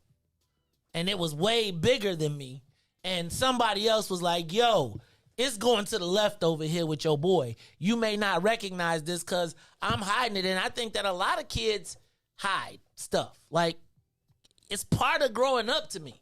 But the fact that's to me why you have adults. And I guess then I'm grateful for my upbringing. I'm grateful for my upbringing. I'm grateful for my understanding of what parenting was or meant. I probably sat in jail way longer than I needed to sit in jail for fear of telling my parents. But it got so big that at a certain point, my parents was like, yo, you this is beyond you. I know you think in your 18-year-old mind that you got this, but my friend, this could be the end of your future forever. This ain't about whether we love you, whether you getting in trouble. It's about how do we protect your future, right? And that to me is the job of the parent. The parent is not to make you feel good in the moment of now. The goal of the parent is to get you out the door so that you can be successful in your endeavors and be a responsible adult. Give us a call, 872-259-7474. 872-259-7474. We're going to take a quick break, get some news, traffic, and weather, and then we'll come back to this topic. It's the Maze Jackson Show. Jackson Show. We'll be back after this break. What's up, everybody? It's the green side of things. It's your man, Sadiq. And Cassiopeia. And we need you to like, comment, and share. We need you to do it right now and join us at our new day and time, Wednesdays from 1 to 3 p.m. on What's in It for the Black People Media. Introducing your trusted source for high-quality Black emojis, better known as Blackmoji. We believe Black is beautiful, and that beauty should be reflected in the digital market. Now there is an app that does just that, starting with Black Greek letter organizations. Blackmoji D9 offers more than an emoji app. It is a cultural experience of Black excellence. Download the app in the Apple or Google Play Store to access a specially curated catalog of emojis representing the Divine Nine. Use the emojis to celebrate Black Greek events, acknowledge current events, support social causes, and learn about esteemed Black Greek members who blaze the trail of Black history. A portion of every subscription goes toward a scholarship fund specifically for members of Black Greek letter organizations to help keep the legacy alive. Download the Blackmoji app today. And now, traffic and weather. Good morning. What's in it for the Black People Media Radio? This is Riis the Ruler with your Chicagoland area sports, traffic, and weather update. In sports, the Chicago Bulls will beat the Toronto Raptors 111-108 as DeMar DeRozan beats his team and scores 26 points, 11 in the fourth quarter. And the Chicago Bulls will start their season out 4-0 for the first time in 25 years. Over the traffic on the Kennedy, O'Hare to the Loop is 1 hour. Outbound to O'Hare is 27 minutes. On the Eden, Deerfield to Exchange is 1 hour and 7 minutes. Exchange back out to Deerfield will be 36 minutes. On the Eisenhower, Thorndale to the Loop, 1 hour and 9 minutes. Back out to Thorndale, 37 minutes. On the Stevenson, 57 in both directions. That's from I-355 to the Dan Ryan and right back outbound. There's the Bishop Ford from I-80 to the Dan Ryan is 46 minutes, 29 minutes back out to I-80. The Dan Ryan is 20 minutes to the Loop, 15 minutes back out to 95th.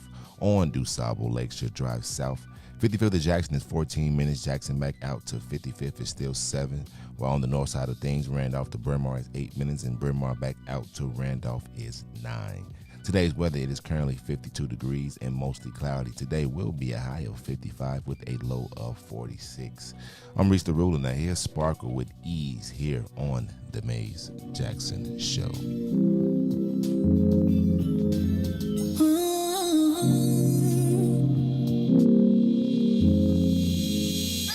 You see me, you see him, my best friend. He hold me down like ankles fighting the waves. A partner to my crime, yeah, I do time. Till I'm with you, I be counting the days. Yeah, ooh, been through so many things, but we always get through. Yeah, ooh, it ain't always perfect, but it's worth it. This is deeper than the surface. If I said I didn't love you, you and I know I've been frontin'. Wiped all my scars away like it was nothing. Took the parts of me I tried to hide to make them something, something. Like it was nothing. Ooh, so much, baby. Ooh, you know you drive me crazy. Ooh, you give me peace of mind. Ooh, let me tell you why. You make it easy. Say, to take it easy. Say, feel so weak. Say, easy to love. Say, to take it easy. Say, feel so weak. Say, easy to love. I never thought that I would give it to you, but now I don't think it's the time. I won't do it. I think it's cause the way you talk to me, know how to say it without making me feel little. You're gracious even when you pop off on me. When you get done, I got a little something to drop off on you. Because you earned it with the time you took to put it that way. You got me liking to get put in my place. If I said I didn't love you, you and I know I've been frontin'. Wiped all my scars away like it was nothing. Took the parts of me I tried to hide to make them something, something. Like it was nothing. Ooh, some magic, baby. Ooh, you know you drive me crazy. Ooh, you give me peace of mind. Ooh, let me tell you why. You make it easy. Say, to take it easy. Say, feel so easy. Say, easy to love. Easy, you make it easy. Say, to take it easy. Say, feel so weak. Say, easy to love. You are listening to the Maze Jackson Show. I'm about to fight Ruthie. Lord have mercy, Jesus. You know it's true. No, I don't. I don't. Ruthie, you be making me just be like, God, where is the world in this world? Sometimes I don't even know, man. Jesus Christ. I just know it's always different sides to every story.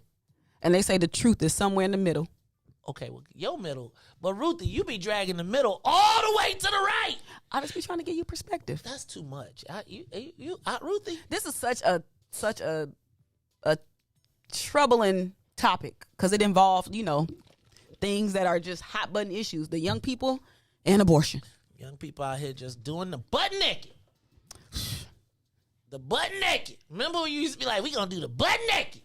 Never heard of that. Never heard of that. Say that, Maze. Never. Y'all never heard the butt naked booty? Yes, no. But when we heard it, we knew that was something that probably our parents said. So we it's like doing the butt. Right. That was a jam. Y'all remember that? Yes, we do remember that, and we also knew that our parents remember that. So that's why we didn't remember it too much. I appreciate you all right now. I don't think that I'm. So let's go to the phone lines. It's the Maze Jackson Show. Should parents be notified if their children are having an abortion? Good morning. Good morning, caller.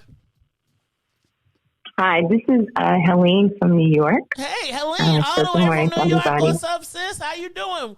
New York City. Good. We're just fighting the rain, that northeasterner. But I'm in the office, and while I was in the office, I was listening. I was walking because I work for a large health institution, and I work in a department where we deal with a lot of kids at risk, all children up to 21. So in regards to what Ruthie said, I understand your perspective. The other perspective is that the reason why that procedure, because I worked in other departments that perform those type of procedures, is that normally if a guardian or a family member is not present with the minor, that usually a friend's there because they won't even do the procedure unless for some reason they came through the ER and they were bleeding or something of that nature. Because it's a medical procedure, and that's the only reason why I lean towards a trusted person that's not their peer, but somebody, because God forbid, because it's a surgical procedure, something happens. And there has been where individuals, and it's legally that they have died. So that's just a concern. But I do understand what Ruthie's saying because their children, they do have a privacy. And they're so confused at that time. And yes, it may be something due to, I mean, we have children that have been trafficked. They've been in prostitution. Their families have been leading that. There's a lot of things that have gone on, all different ethnic groups, mostly Black and Hispanic. So I'm just saying that it's unfortunate that a government body has to decide on this when it should really be that not even cultural, I'm taking that out the equation, is that this is when parents, guardians, and that's a whole different subject. I understand you, Maze, because I'm around your age, and I do have a child that, well, she's not a child, she's an adult child now, out of college and grad school. But I do want to tell you a little scenario that happened with one of my friends, that her daughter, age 19, freshman in college, she was still under the insurance. And this happened where the adult child did something. Absolutely. And her parents they found out on explanation of benefits, billing. So we got to keep that in mind that there's some rights. Now, granted, shocked, you can't, it's a delicate situation because we don't know how it happened, what's happening, but you would hope that at some point that parents do have to understand that when they're having children, and it doesn't matter if your mother's 13 or up, hopefully that this child, male or female, because if the male's involved with, with their girlfriend or something, you don't know how he feels about this, that it's an emotional roller coaster. So that's just something that parents or guardians really have to understand. Put yourself in their shoes and everything that's going on, that you could be 20 now or you can be 50 and think back when. And I understand what you're saying, Maze. A lot of things were inside of my parents. Because of the fact I felt it was embarrassment, they put me on such a high scale that for me to disappoint them, that's what it was, where you're hiding things, and things of that nature. So that's just something I just say on the medical, surgical, because it's a procedure.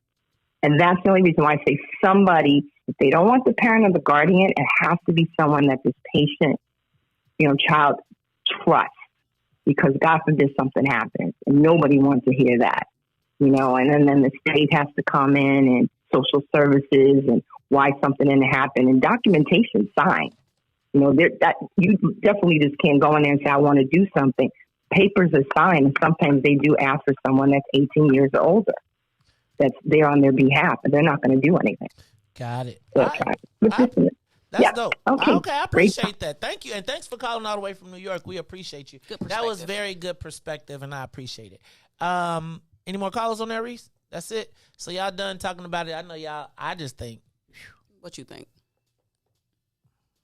I think, Ruthie, you like such a pessimist. No, I'm an optimist. I'm an optimistic pessimist. Let's take this call. Caller, you on the Maze Jackson Show. Caller? I hear you going. Caller, you on the Maze Jackson Show. Yes, my name is Jay. Hey, Jay, what's up, man? Hey, how you doing? I didn't know I was going to get through that quickly. I just wanted to add to the conversation. Maybe I didn't catch everything. If we know that a person's brain isn't fully developed until they're like 25 or 26 or something like that, 27, why is it even a question whether or not a child parent should be involved in any conversation regarding them, whether it's a pregnancy or work or school? It shouldn't even be a question. I don't even understand why that would be an issue, and I'm guessing I'm missing things because this seems so simple to me, And I just want to say congratulations to Ruthie. What's for? What you know that I don't know? What you know? What you know that I don't know? What? I thought she thought you was pregnant. He thought you was having a baby. Oh, Ruthie, you didn't give us no notification. Let me get consent. We got the call. I'll send me a phone call. It's the Maze Jackson Show. That's funny. That was very funny.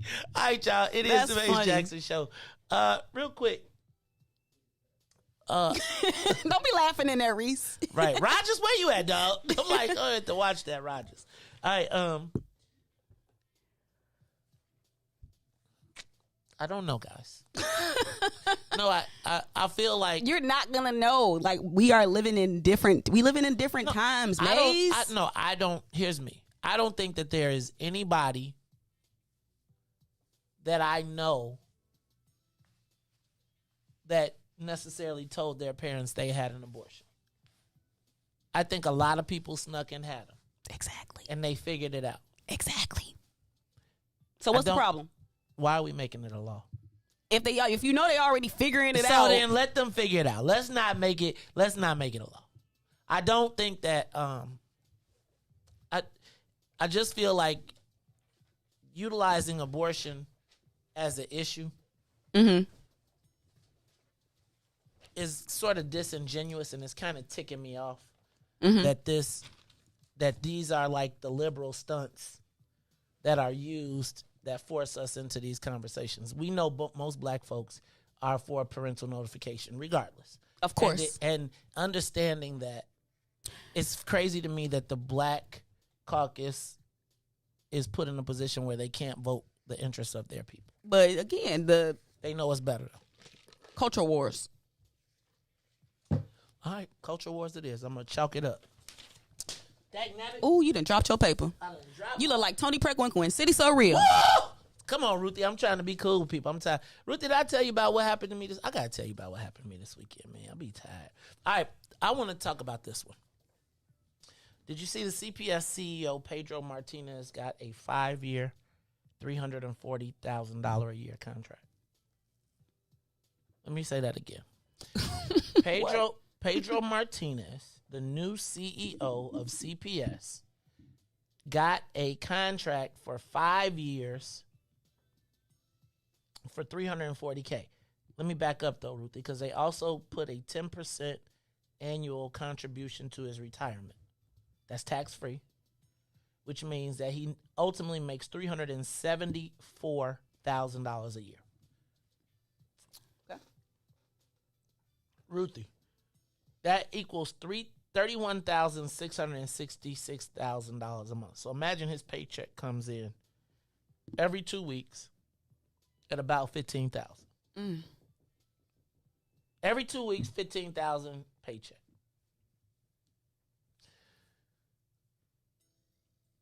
Janice Jackson, former CEO, began her job at $260,000 a year. And in her last year, got a raise to $300,000 a year. That some people was tripping about.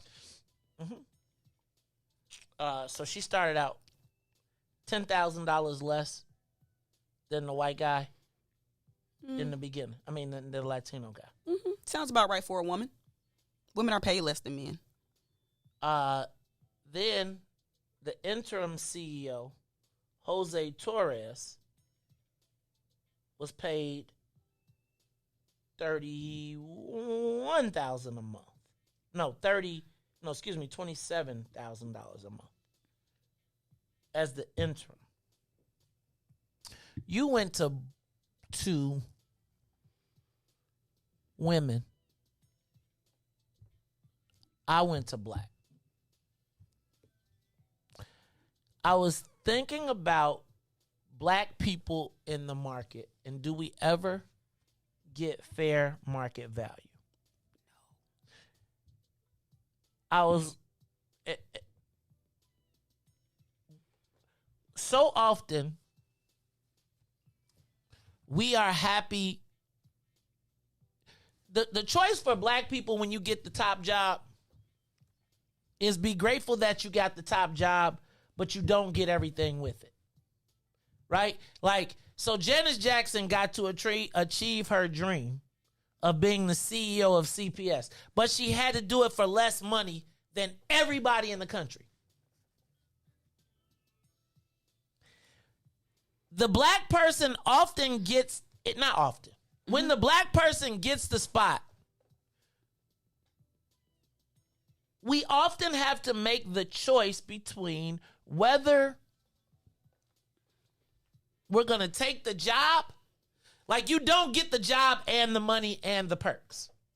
You get the job and should be happy with the job, but not the perks. I was just thinking about, it's Ruthie, and I find myself in a position where, because I've been forced to take less to do more, I oftentimes find myself putting other black people in that compromised position. So I think a lot of times when you look at the job and you look at the title and you look at the spot, you know what's supposed to come with it, right? You know that if said person is the CEO of blah, blah, blah, blah, blah, they're supposed to make this much, they should have this much, it should be blah, blah, blah, blah, blah. And so oftentimes it's funny because it sets this level of expectation that's very difficult to meet. I'll give you an example. When we got the contract for outreach for the Dan Ryan reconstruction project,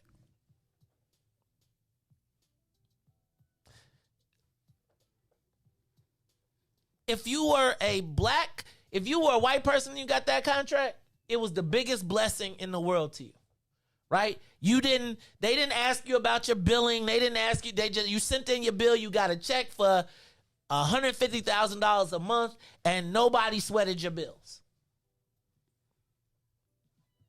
For us, we had a $4 million contract and we couldn't bill $1 million. Because everything that we did, it was questioned, it was checked, it was double checked. Could you? And you couldn't possibly do this. And what it did was it created tension between me and my employees. Because my employees would say, dang, dog, you got $4 million on the contract. But the white folks would be like, oh, we can stop you from getting to that number. And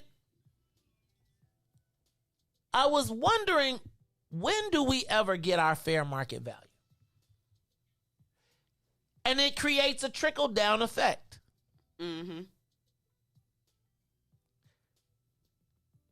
The choice for black people is and it's a weird space to be, because sometimes white people will offer you more money than you've ever seen, but it's still not enough to do what they want you to do. But because it's more than you've ever seen, you take it, but it drives you in a hole. I was talking to a friend of mine the other day. And a friend of mine loves to brag, and not brag, but loves to point out that I drive a Porsche, right? And amongst black people, it sometimes becomes a point of contention. Like, driving a Porsche, right? And people be like, man, he should be, you driving a Porsche. You should be happy you driving a Porsche. But I see the people that fly planes. But the expectation is that, brother, you driving a Porsche. You should be happy. Don't get me wrong, I am. But when I know that there's more, but I am limited by people's belief that black folks should be equal or should get the same as white folks, even if we could do the same. I was in another not a precarious position. There is an expectation that black folks, and it's always been put on me, that black folks should work for free to prove their worthiness. Ooh, that part. And white folks, you got to put skin in the game. It's the difference between sweat equity and slave labor. Well, here's the two things, though, Ruthie. And I think that it's trickle down. Let me tell you how much so it's trickle down from my vantage point. Go ahead. So I've always tried to put forth a concerted effort to work for and with black people. And it has been the best experience of my life, but also the worst experience of my life. Because that trickle down is so real that oftentimes I feel like the ones above, like because y'all be operating like at subsistence, then the trickle down has like real world consequences, because it does, like to the point that like people can't even like eat or like pay their bills. It'll be different if you clocking $1 million and I'm only getting 100,000. We could talk about that. But if you only clocking 100 and I'm only getting 30 cents, like we can't. It's not sustainable. And what winds up happening, and the challenge is that we don't see ourselves as deserving more. Right? Like I was thinking about, sometimes I have real challenges in business. Mm-hmm. Because I've tried to build from a family perspective. And I think part of the reason that I've always tried to build from a family perspective is because we know that we don't ever get enough money to do it where I could just bow. I think maybe for the first time recently, have we been in a position where we actually built profit into the business? That's why I'm always so adamant upon you. White folks believe that your time should be your profit for black folks. So what they do is they say, we're going to give you $100,000 for this project, but they don't figure you to have profit. They figure you to have the job. Get the flat rate. Right. But again,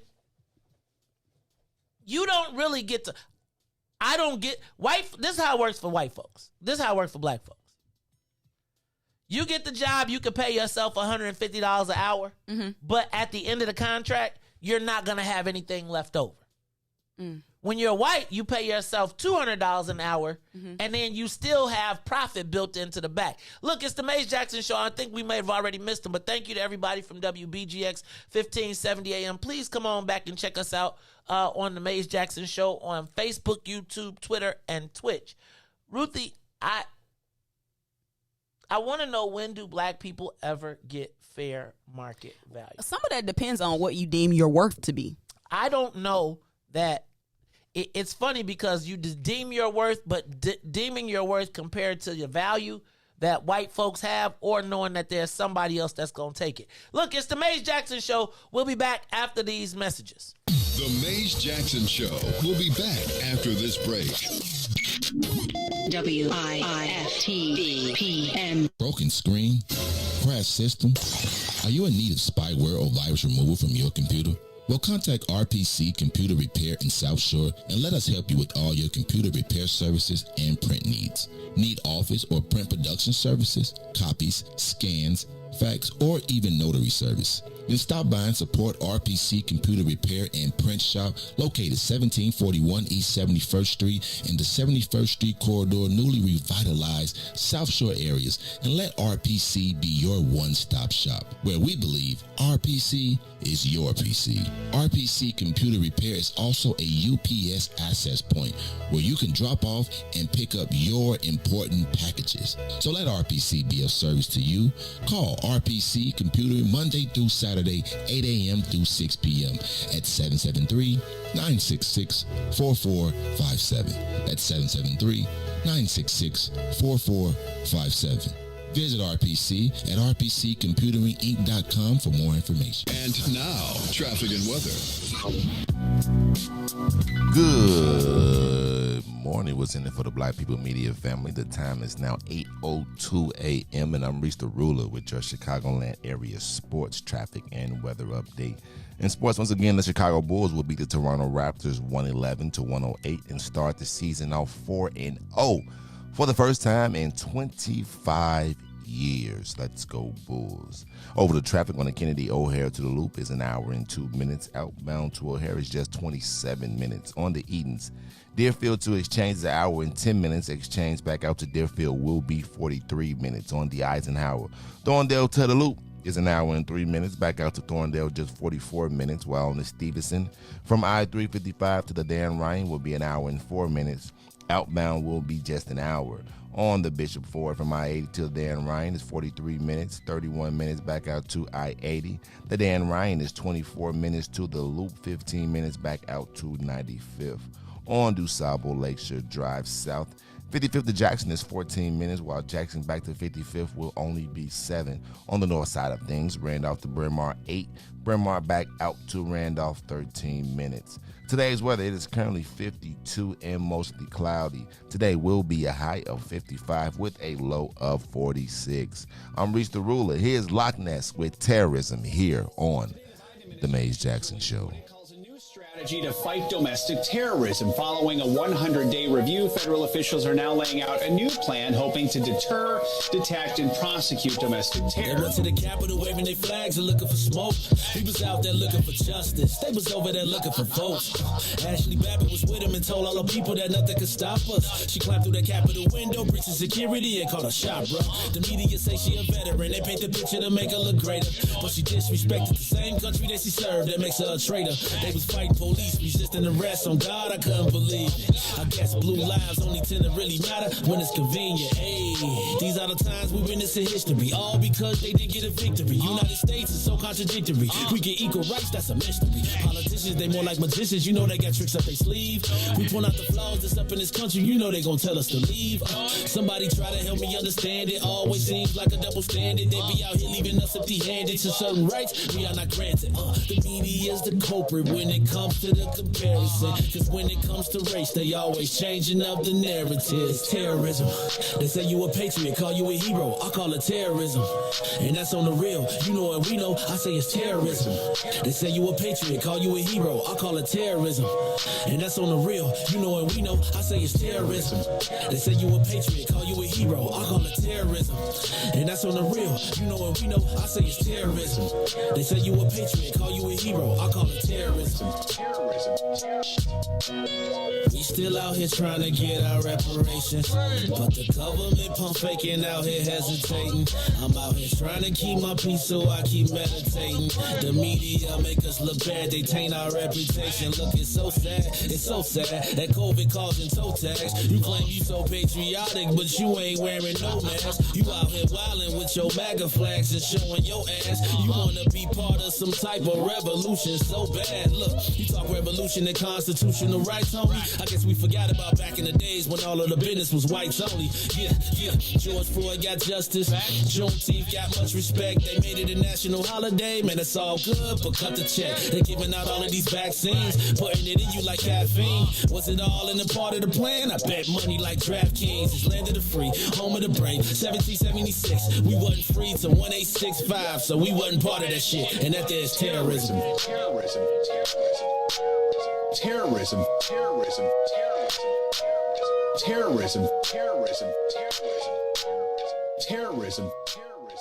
Back to the Maze Jackson Show. You are listening to the most dangerous show in the morning. This is What's in It for the Black People Radio. Maze Jackson, the most vociferous advocate for black people in the world. For Ruthie Moore, for Todd Stoger, I am the host of the Maze Jackson Show, asking every single day, what's in it for the black people? And if you don't like it, you can still tell them Maze said, Mayor Lightfoot, man, we ain't accepting that. We ain't accepting that. Let's go. Yeah.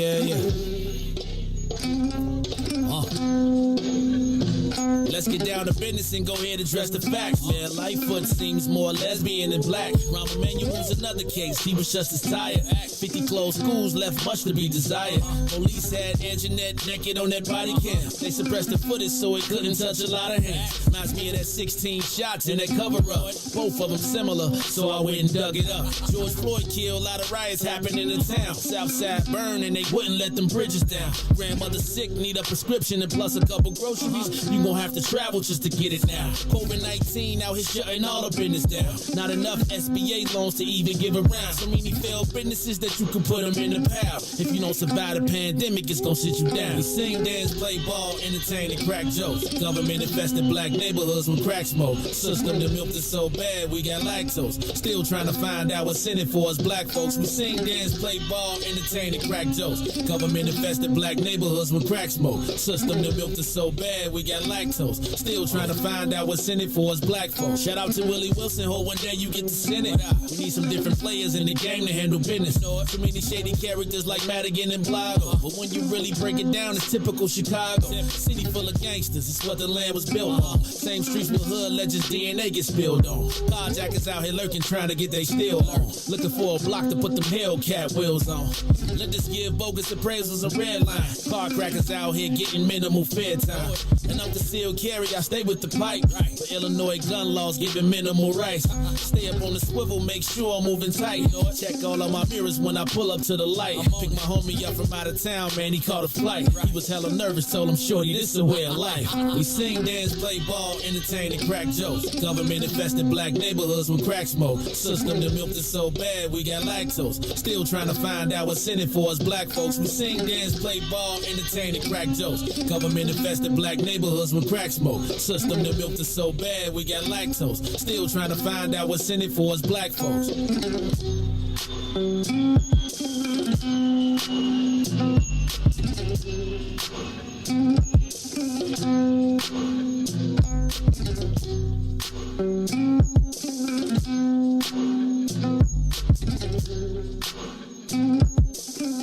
Wake up, Chicago! Wake up, world. This is the Maze Jackson Show. I'm your host, Maze Jackson. Got my man, DJ Riis in the building, and my co-host, Ruthie Moore, in the building. Ruthie, I don't know if you see. Can you see on the screen? Yeah. You see on the screen, it's the telethon. We got the What's in It for the Black People telethon. It's not BBC this time. I changed it up. Live BBB. It's live broadcast brunch and band. Why you always got to go with the alliterations? Ruthie, because I like Jesse Jackson. He'd be like, live broadcast brunch and band. It just rolls off your tongue. Live broadcast brunch and band. Friday, November 19th from 6 a.m. to noon. Now, you guys may be asking, what is this about? We are going to be broadcasting live from our favorite location. I'm telling you, we're going to have brunch. I just reached out to Dawn. We're going to have a band in the building. And she ain't going to be here. So at least this time. They ain't coming to 9, you know. She not going to be there, though. She not going to be there. So it's 9 to 12. We're going to have the band rocking the whole time. We're going to have breakfast. But we are Ruthie. The goal is to raise $20,000 because we are doing an outdoor campaign, billboards throughout the city of Chicago. And so people have telling me, Maze, you got to reach out. So we are going to set a goal of $20,000 and we are going to broadcast live for 6 hours. Ruthie, could you take off on the 19th, please? I'm going to look in my calendar. It say people can buy tickets. People can come? Yeah, they can. It's going to be live. Now, we're going to step it up. If you came to the last live broadcast, we going up. We going a different level. We going a different level. We going to have a dance floor. They say y'all can smoke outside. I'm gonna see if we can get the local weed man to bring the slushy machine for the morning. Like it's a 12 o'clock. It's the ooh. Can we have mimosas? Slushy mimosas with the infused. Ooh. You ain't ready, Ruthie. You didn't come to the last broadcast. But listen, I'm ready. I'm ready. Look, we're gonna be in, and it's gonna be like it's a telethon. So we're gonna try and raise $20,000 because I want every elected. We didn't care about you going to see Snoop that night. We talking about in the morning. What did you talking about, Dr. Audrey? See? Black people, I'm telling you, I'm going to see Snoop that night. You need to tell Snoop to come his ass to the joint. He need to come broadcast live with us. You know, he should come. Y'all should invite Snoop to the TP anyway. Maze Jackson Show. So, Ruthie, you kicking it? You gonna come to the live broadcast? I put my request in. Huh? It's a telethon. I thought we was gonna be. You ain't gotta stay up or nothing. Nah, we gonna have a phone number. You gonna call. You gonna be like, "Hi, this is such and such, and I'm donating $10,000." I'm gonna be like, Riis on his way over there to get it. I know that's right. Here we coming to pick it up. We coming to pick it up. Look, and we want the seniors to come. Y'all can bring y'all checks. We gonna have Cash App. We gonna have all of the stuff. We gonna even make one of them squares where you go pick, and you can just Send your the money to the barcode joint. thing. Yep, it's a live broadcast, 6 hours. Ruthie, can we raise 20? You think we can raise 20 grand in 6 hours? Yes. I think we can. Especially the week of, people gonna be donating already. Oh, yep. And we got a fundraiser for What's in It for the Black People Political Action Committee that Tuesday. Then the following week is Thanksgiving. So we gonna be, and now y'all Can you fry us a turkey? I can. You know what? We should get. Y'all want to call Harold's? We should. Oh, remember? Do you remember? Was you there for that? You wasn't there for that. Was you there for that? Ruthie? Food was. Thank you, Tennille. And Mace. No, y'all it was know we packaged. had Listen, it was packaged so nicely. I just had to read no, you it. did that. That was the peaches one. Listen, which one you talking about? I'm talking about the Harold's salt, pepper, mild. I missed that one. I missed that one. I remember. I missed that one. We had Harold's salt, pepper, flour turkey. They dropped that bad boy in the grease. They brought it with salt, pepper, and mild sauce. It was off the chain. Hey, I heard through the supply chain grapevine that turkeys might be a little in short supply this Thanksgiving. So what y'all gonna have then? You better go get. Oh, I love a good Cornish hen. You better get you a turkey now. Where you gonna put that damn turkey? You ain't got no deep freezer. I got deep. Ruthie, that was the countryest. That was the countryest. You had no deep freezer. That was country. That was straight from the broke. You ain't got no deep freezer. No deep exactly freeze. what you gotta have in your house. You got one of those too? Come on, yes. What? A deep freezer. A deep freezer. I want the old school deep freeze that you can find in fall in. You used to, now they got the ones that the little Church. box, right? Like the one you ever seen the one that got more ice than meat in it, and you gotta chip it all off and undo it. Man, I listen. Never mind. So the telethon, Friday, November 19th from 6 a.m. to noon. BBB live. You just want to say now. Can you tell me what Big Booty brought? Is that what it means? Big black booty. I don't know. Big black booty. I'm gonna put that on. Should I Google that on? Should I Google that and see what comes? Don't Google that unless you in private browsing. What's private browsing? Oh my goodness. My goodness. So I be learning stuff. Y'all be tripping. It's the Maze Jackson Show.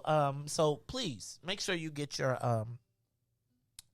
that you come out to the telethon. You know what else I think I want to do? I want to do a turkey ham giveaway or something. We should make it good. Oh, speaking of that, what we doing for Halloween? Who we gonna be? Remember last year we rocked. We was the best. Ruthie had on her afro. I think that's the first time I ever seen you in a skirt. Really? Yeah. A dress? No, that it's not. A dress. It was a skirt. When you ever had on a dress? I wore one to the little political thing we had. What political thing? Remember during the election night?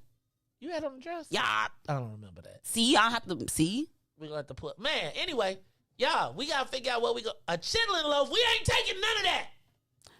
Y'all, and I want the front row crew to bring the liquor again. Don't tell them that. Ruthie, they was trying to get me drunk the whole broadcast. Oh. 6 a.m. Right, they was 6 a.m. with a bottle. By 6:45, they was at half. I think as long as you mix it with something that's breakfast. They was straight. No change. They was straight. That next, it was straight. They was straight. They was like, it's maple though.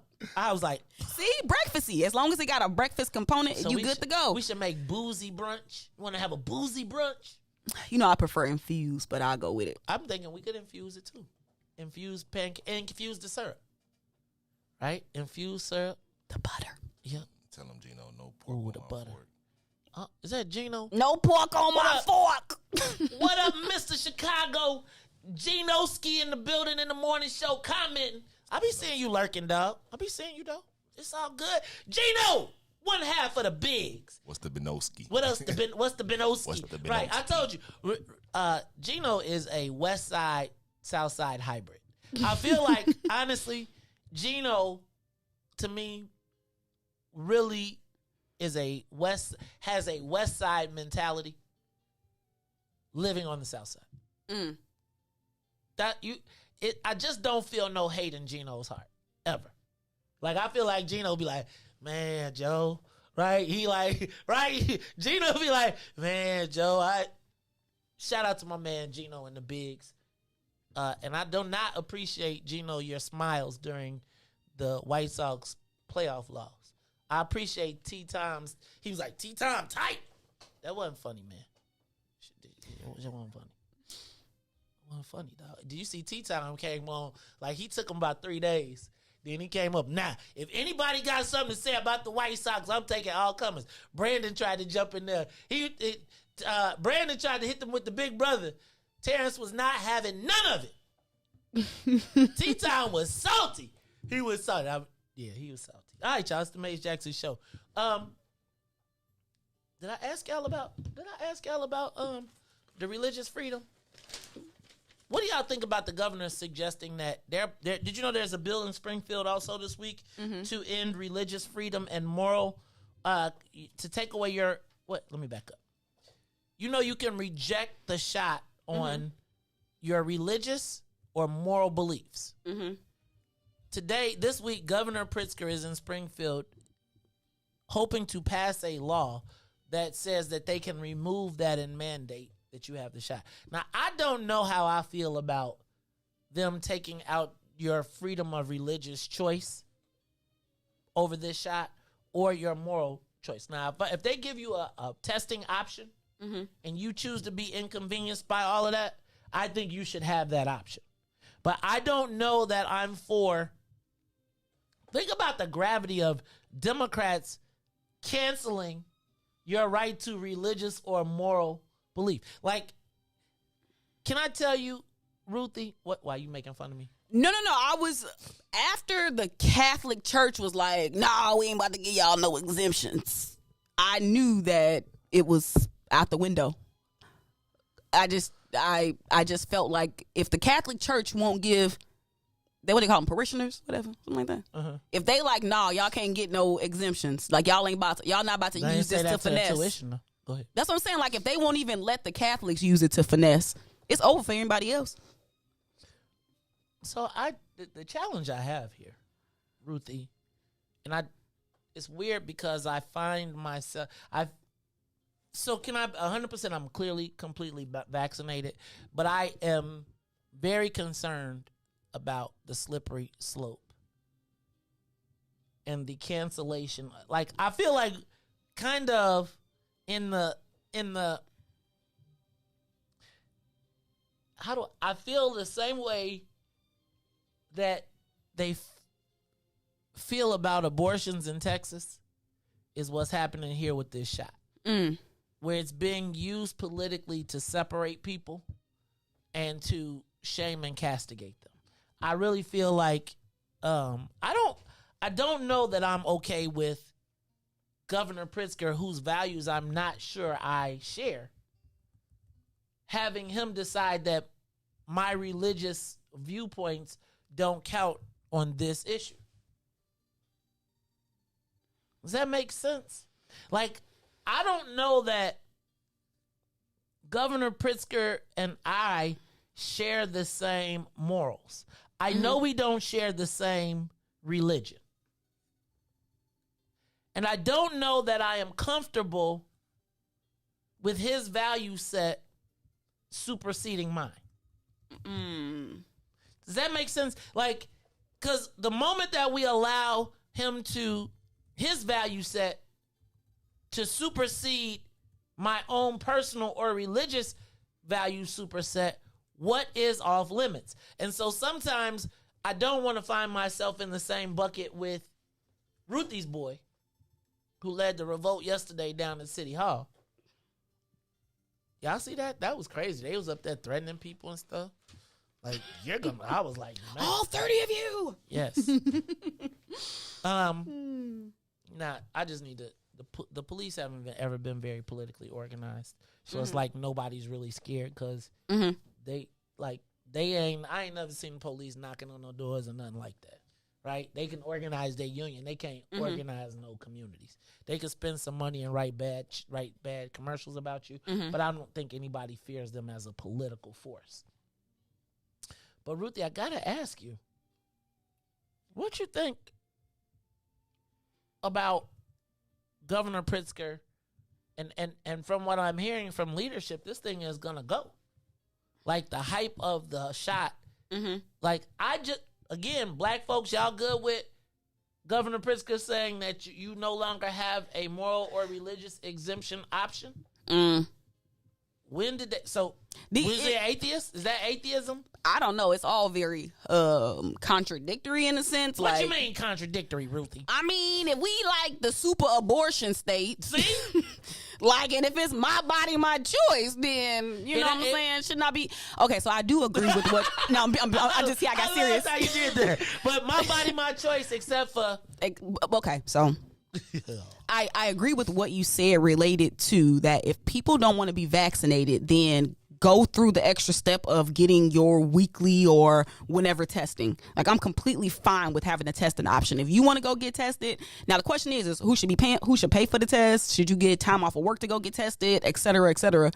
I think that once we give up certain freedoms, it's gone. You can't get them back. And I think the Patriot Act, I don't want to talk too much. I don't want to get us banned and censored. But I think if the Patriot Act has shown us anything, like when we give up certain freedoms in the name of science and national security and public health, like, we ain't never getting them back.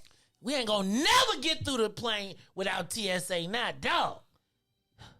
I'm just saying, Ruthie. So here's me. It would be different if being vaccinated meant that it eradicates COVID. That would be different. Like, okay, if you take the shot, then you're not gonna get COVID. You can't give it to nobody. Then they'll be like, well, you need to take the shot so you won't give it to nobody. What if what if they want you to get a tattoo? Like, what if it's a medical tattoo that we can put in? Or some type of chip. I'm with you, Maze. I'm with you. It's certain freedoms. You just once you give them up, it's hard to get them back. I just don't know that I trust these people who found us least offensive to tell. And I'm 100% vaccinated. Might even go get a booster. Since they said you can mix it. You can mix your boosters together now. Right, I'm gonna give me a cocktail. Come on now.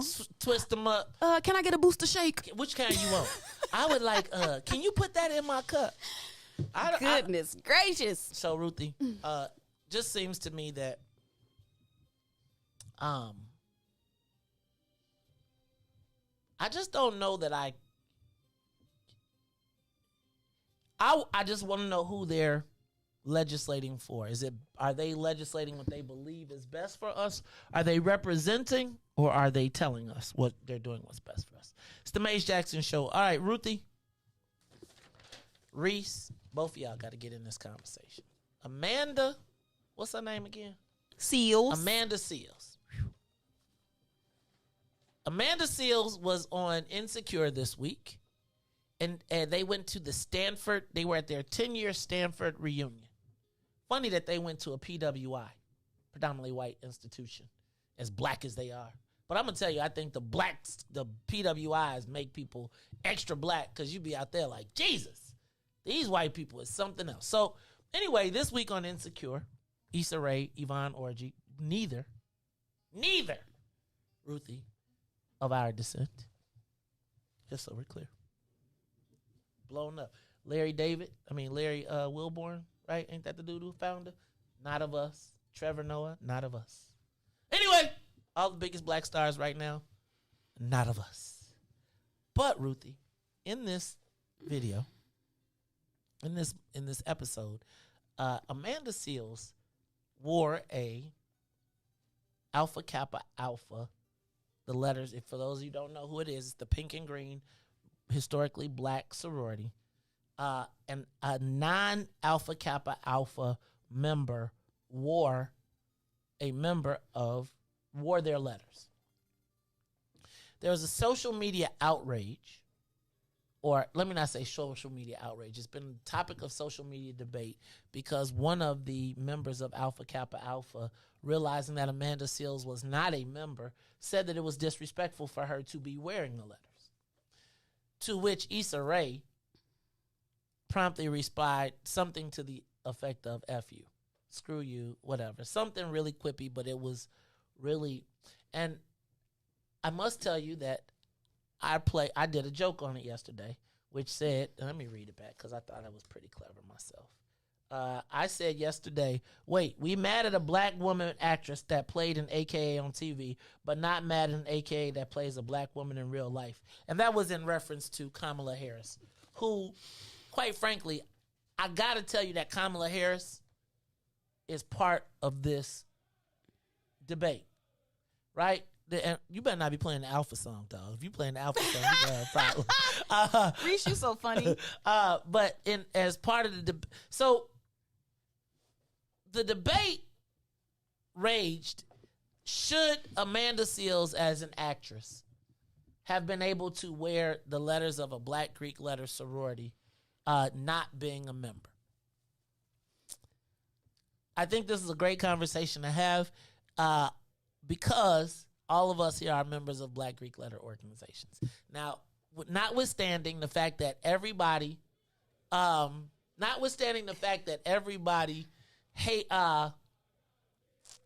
the Black world has an issue with, in this pro-Black world tends to have an issue with Black Greek letter organizations, although most of our movement has come from members who have been members of Black Greek letter organizations. Mm-hmm. So, Ruthie, do you think that Amanda Seales, first as a member of a Black Greek letter organization, was wrong for wearing the letters of a historically Black Greek letter organization? And I'm going to ask you why or why not. I think no.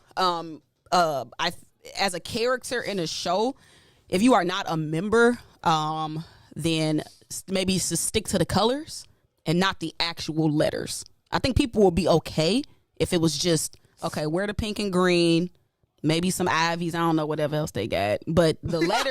Okay, you see that Delta shade? See the Delta shade? But I think wearing the letters, like, that's taking it too far. Okay. I'm going to say that she was wearing pink and green throughout the show. Mm-hmm. And so for me, the assumption was that she was an AK, and then there was a point in which she wore the letters. And I was like, I mean, if it weren't for Kamala Harris being and I really feel like part of this backlash, the reason why people don't care is because Kamala Harris has failed AKA in my estimation, right? They still running around talking about, that's our girl. Everybody else is like, your girl is trash. But I do think that it was wrong for her to wear those letters. And Black people, like Issa Rae, Yvonne Orji, obviously they knew about Black Greek life and how serious people took those letters, or else they wouldn't have inserted it in the show. Mm-hmm. Right? And so for me, I felt, when I found out that Amanda Seales wasn't an AK, I did take offense. And I feel like if I saw somebody in a movie or anything wearing my letters, I would have a problem with that if they weren't an actual member of my organization. And I don't care how big the series is. I told y'all, I didn't dap Bill Clinton. People like, Bill Clinton, yeah, frat. I was like, man. Now, I must admit, I am on the extreme side. And shout out to the men on the dark side, because, you know, we like the most extreme. But I just felt it was wrong, and I felt it was disrespectful, and they knew it. So, no, I mean, I'm saying, like... And they knew it! Now, if you feel like, Ruthie, they got the permission, I still think that AKA would have been kind of bogus. I feel like there's no way that was not sanctioned by somebody in the higher-ups. And let me just go a step further to say that if you are a producer on that show and that was your wardrobe choice, you need to probably pick up some of your documents and look through your policies and procedures or your code of conduct, because I'm pretty sure it might say something in there about that. Exactly. It's like you can't. But is there a value to... See, I feel like the thing that I think is happening here, and I partook in it, is because it's easy. Because I feel like the reason that we really tripping, or reason that the rest of the people are tripping that are not... Because I was looking at other posts that was like, y'all just insecure. Like people who are not members of Black Greek letter organizations. I think Maya Seales was like, I checked with some AKs and y'all just insecure. But I do think that there is something to our letters, and I feel like it's if the members don't feel like you should be rocking it, it's disrespectful, regardless of the respect or lack thereof that you have. Riis, you know you're gonna be famous one day, dog. I got a feeling. Like I heard that too. Yeah. But Riis, I can't ask Todd because he don't even know it's cross state. I'm gonna ask you, Riis. You crossed the burning sands, right? Do y'all have burning sands? Or y'all just warn? There's somebody's trying to sneak in my frat, and it ain't gonna be no like that. That's how I feel. Like, you know, you just, and that's in our stuff. Like, you know it that you're not supposed to wear. No, like nobody letters if you're not that. You know, but yeah, but that low keys happens every day. I'm sure that's somebody. Are you okay with colors? People doing the colors and emulating your fraternity, like in acting?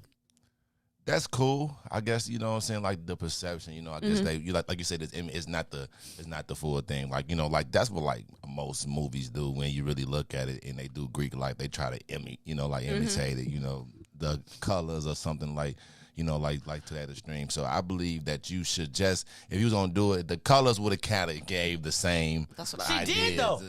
Like if you watched it, should have just kept it there. Yeah, but to put the letters on there though, and I feel like when you put the letters on, it's like you really was trying to be in the organization, right? It's method acting. So this is me, right? Do y'all remember when? Do y'all remember A Different World when it first came on, and they used to have all the fake fraternities and sororities on, and they would be like, they would wear the colors, and they would have, but they would be like, they would mix up all the stuff. Yeah. But the show became, remember when Debbie Allen came on and she said one of the things that she did was to create the authenticity, was to bring in real Black Greek letter organizations, right? And it created a level. And for those of you that would quickly minimize Black Greek letter organizations because of the conspiracy theories, I will one more time say that most of the major change that has come from Black people has originated from someone in a Black Greek letter organization through college, etc. And I would also say that I felt like it was a wannabe moment, right? Which is, I can get it. I can pull it. What's the matter? Oh, I was just looking at a comment. Salim said, are religious movies blasphemous for depicting, you know, like religious stuff? No, they ain't wearing, they are acting. You can be the person.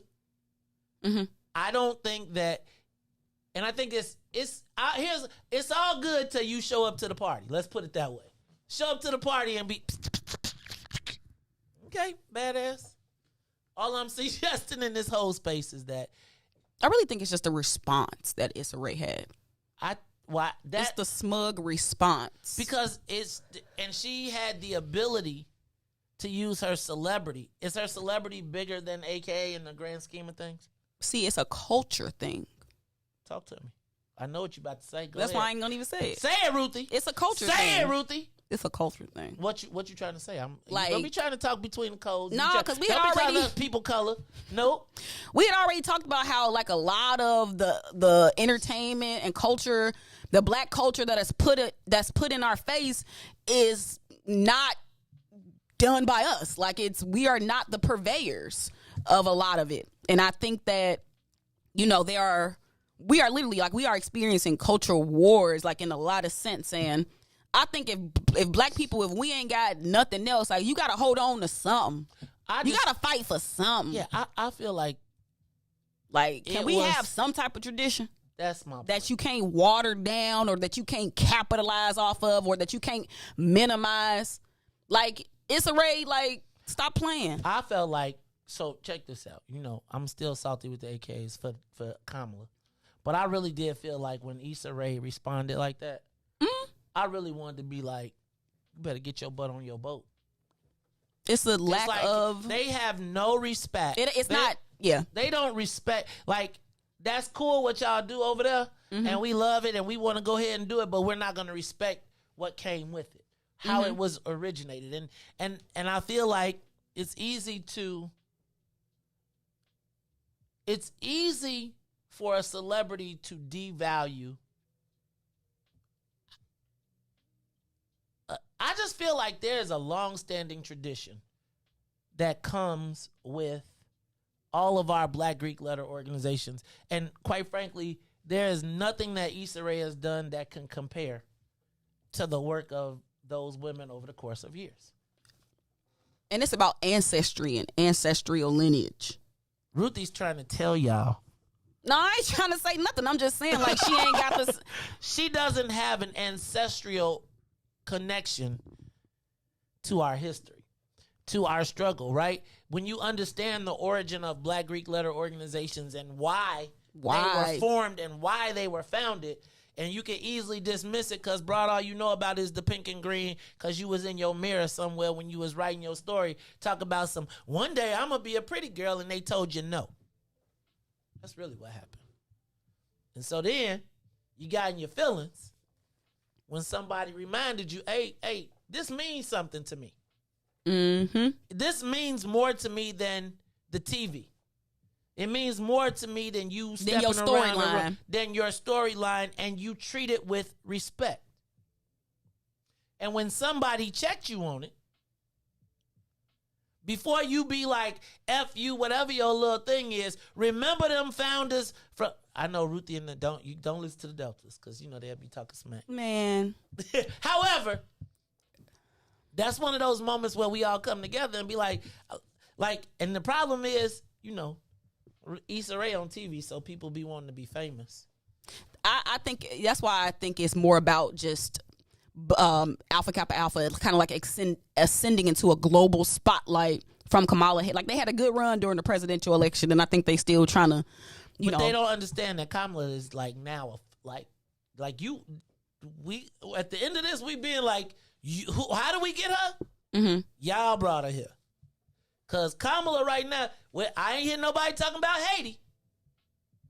Oh my goodness, we need to put that on the paper for tomorrow.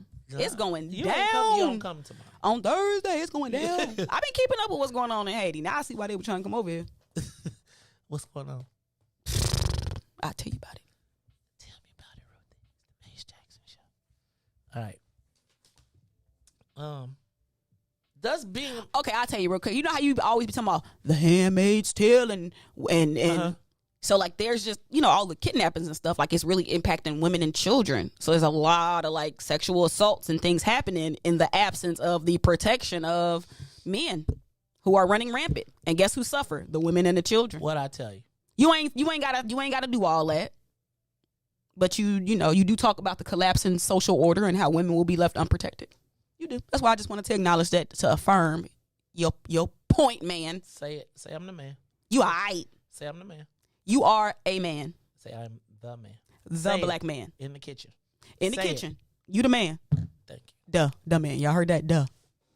Let's see. Black man can't never get his market value. Can never get my damn market value. I can tell y'all the truth for 20 years. Y'all be like, the white dude. I understand you told me this 20 years ago. Obama said. Right. Black death is a hustle. Right. Wait, May said that. No. They done rebranded. Wealth is legislated. Wait, did May say that? See, Ruthie, this what's in it for the people of color? Wait a minute. I think May said that. I be loving. I love the adaptations of Maze. Like when people don't want to give me credit, but they got to say what they got to say. So they like. I just need to say this, right? Oh, okay. You know that before it was a Maze said, it wasn't a lot of saids going on around here, right? I'm just saying.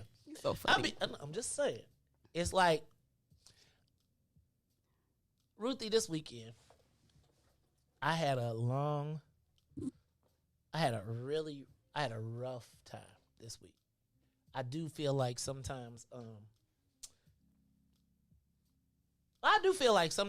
like you serve as an affirmation that I'm not crazy. Right?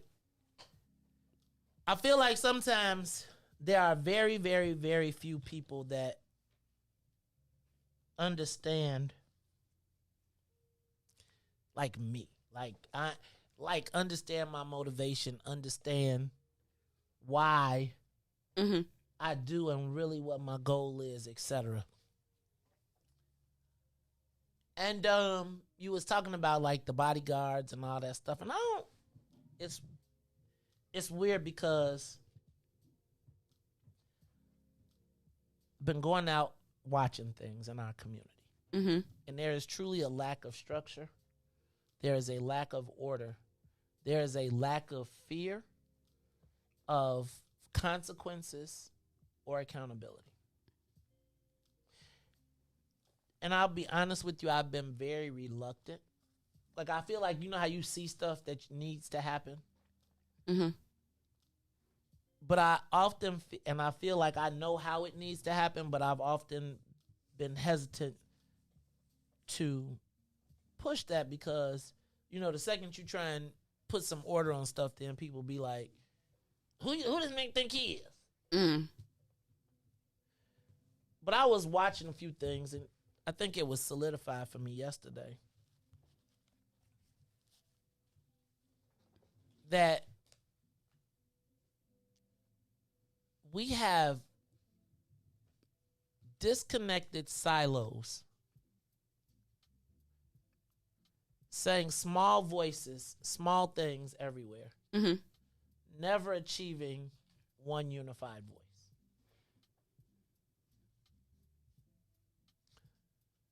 And I was curious as to how do we organize it? You know, we got What's in It for the Black People Political Action Committee. We got What's in It for the Black People Media. Mm-hmm. But I'll be honest with you, even with What's in It for the Black People Political Action Committee, I've been loath to really start to do the things that I believe are necessary because I feel like it requires a level of discipline that I don't know exists. I don't know how to get to my level of understanding / loyalty to get to where we need to go. You mean how to get people there? Yeah. Right? Like, people ask me all the time, Maze, can you, will you, please? And there's something in me that always be like... People gonna start asking me to ask you for stuff. But I was just thinking about being in a room this weekend where for all of the stuff that we do, mm-hmm. to be made to feel invisible or crazy for our desire. And I was thinking about what it would look like if we all showed up. Mm-hmm. Unified. Like if there wasn't, it wasn't just happy-go-lucky. And it wasn't just like it's all good. Like if we started to occupy those spaces mm-hmm. collectively, where it's not easy to ignore one person, right? Where I was just thinking about in the last 2 weeks, I've been in the space of who are supposed to be the most powerful black people mm-hmm. in the state. And in that space, there was not one time where I felt like there was a sense of urgency for black folks. Like, not once. Mm-hmm. And I go to these events and I find myself pissed off, angry, and then in some cases, as in this case this week, hurt. Oh. Like, honestly, like, yo.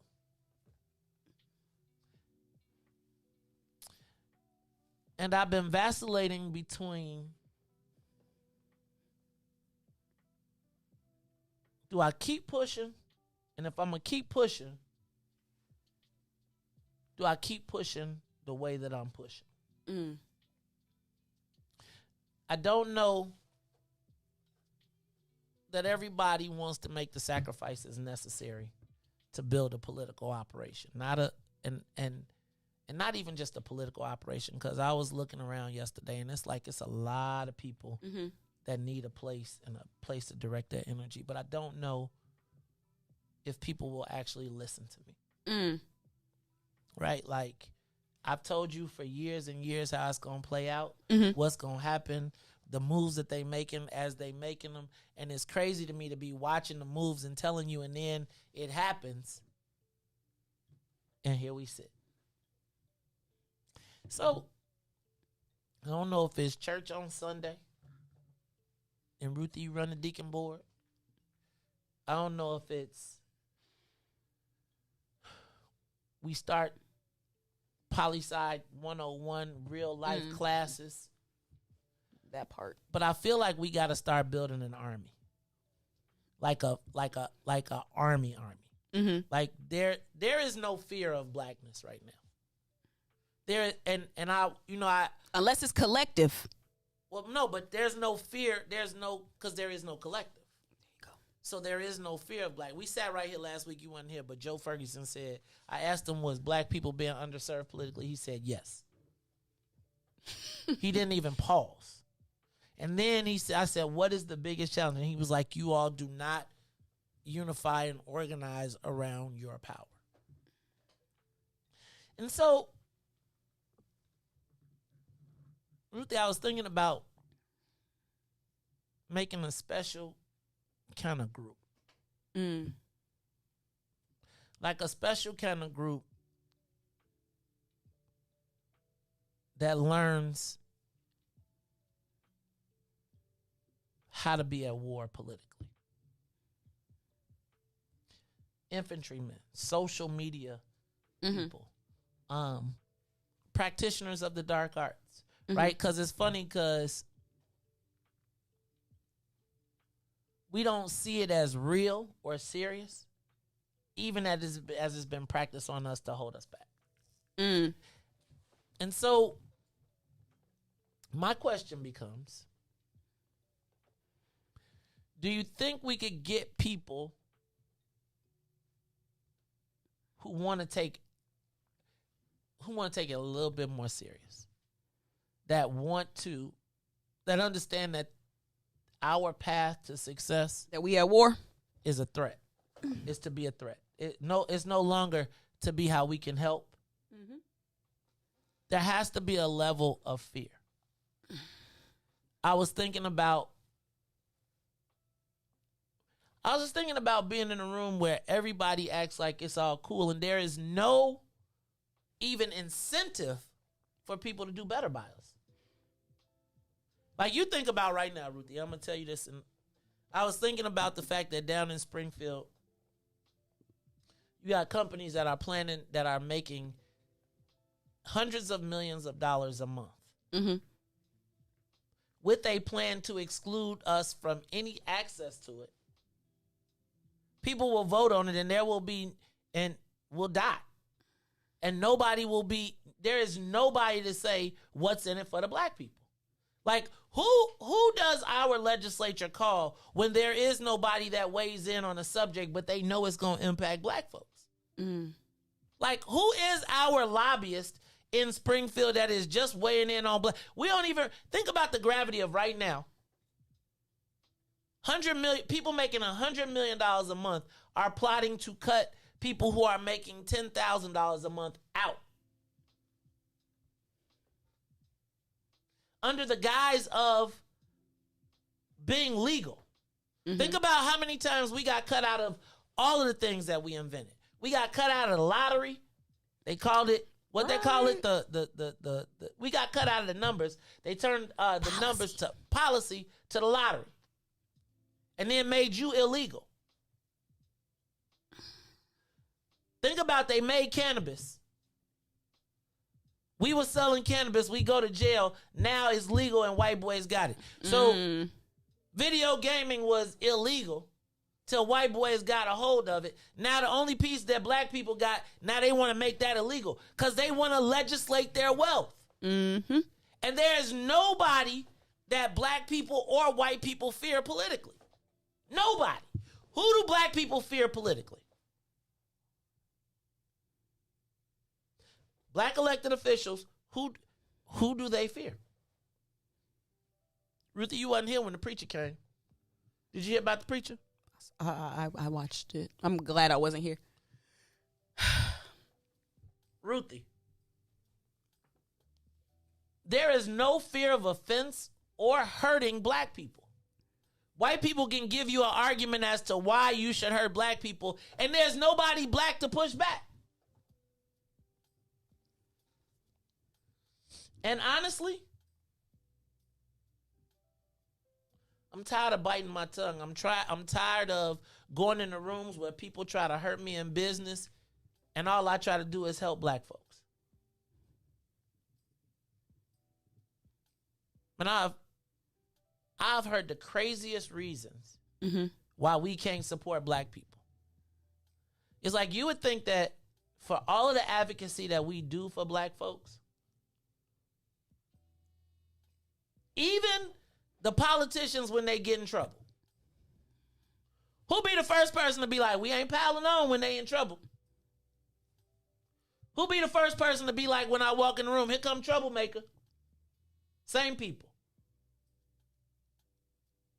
This is a simple question. Uh-oh. No. Just curious.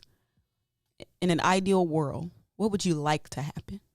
What I would like to happen is I would like to have a presence in Springfield and in city council and in county government that for black people, right? Like the black lobby, literally. Like on every moral issue, and to be paid for it, and to build a firm around issues on black people. That's ideally what I'd like to happen. And then I'd like to be able to have our group weigh in and say, how we getting money on this? You got the knowledge. Right, but what I found out was having the knowledge is why I'm not allowed to, and I guess, see, and my thing is allowed. I've been waiting for this magic moment where somebody is finally going to be like, okay, you're right.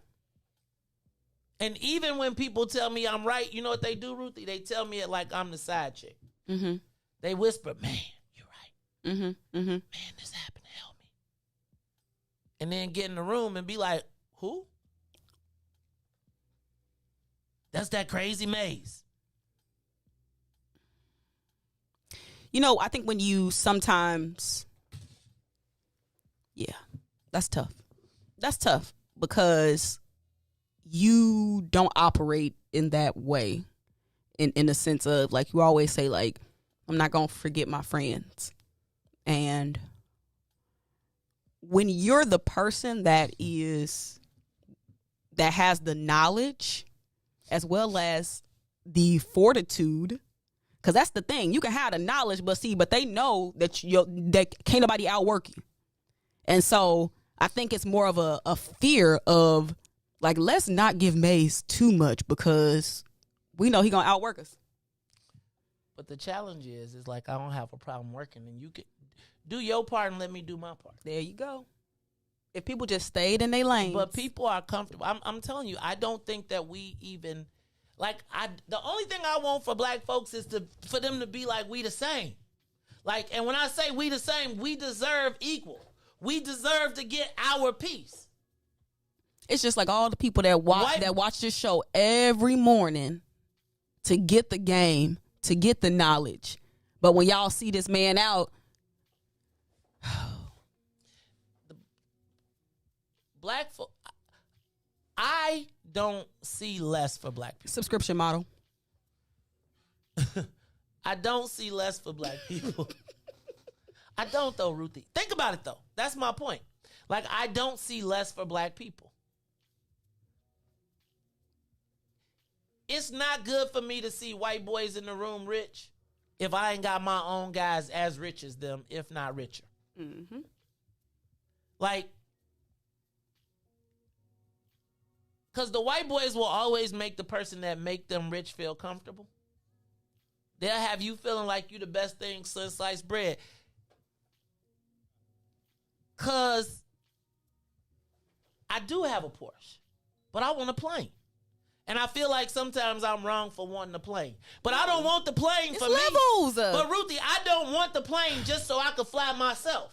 I want the plane so so we don't have to be at the party by ourselves. I need for y'all to understand that it's bigger than a Porsche. I need for y'all to understand that the higher we go, the less you got to ask them. But I'm going to tell you, black folks would much rather ask a white guy than a black person. Because if you have to ask the black person, then maybe you feel like, because you know black people get less, then that makes you feel like you getting less. Ooh. See, you don't want to ask the black person because you know the black person can't do as much as the white person because you inherently believe that the black person should be happy with less. It's a cycle. And it's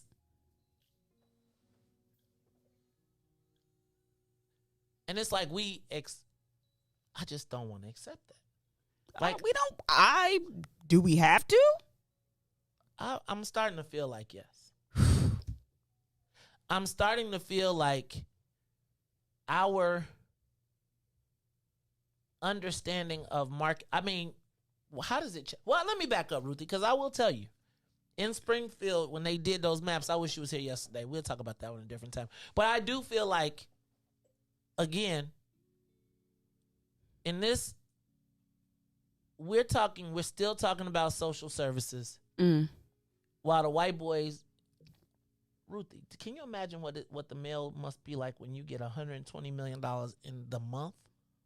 The month. And you know you got another 120 coming the next month. And you got time to be worried about the black folks finally crawling their way back into the business? Come on. And you gonna take black folks out with the assistance of black folks? That's how they always do it. Help me understand. Help me understand where our space is. It's the Maze Jackson Show, man. I don't want less for y'all. I don't. I want everybody to be kicking it. I want everybody to go to the party. I'm not cool with me being at the party and being up here by myself. Like, that's the part. So many people are cool just being at the party by themselves. They take the pictures. It's us 6 Negroes over here. The poorest niggas in the room. But we ain't them poor niggas. That part right there. At least I ain't them. Yeah, but it's like, forget that.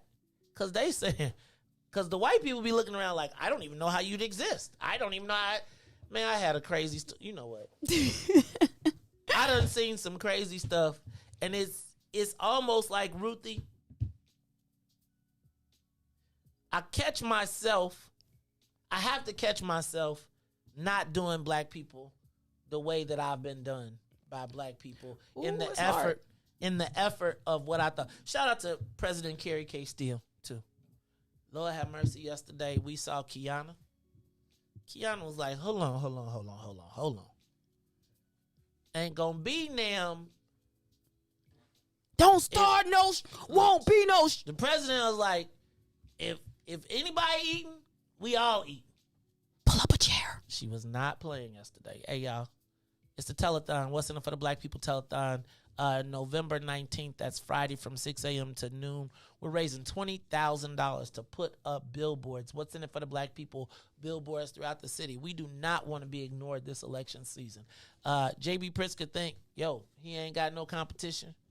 Black folks, let's show them what we can do collectively. Hey, this is the Maze Jackson Show.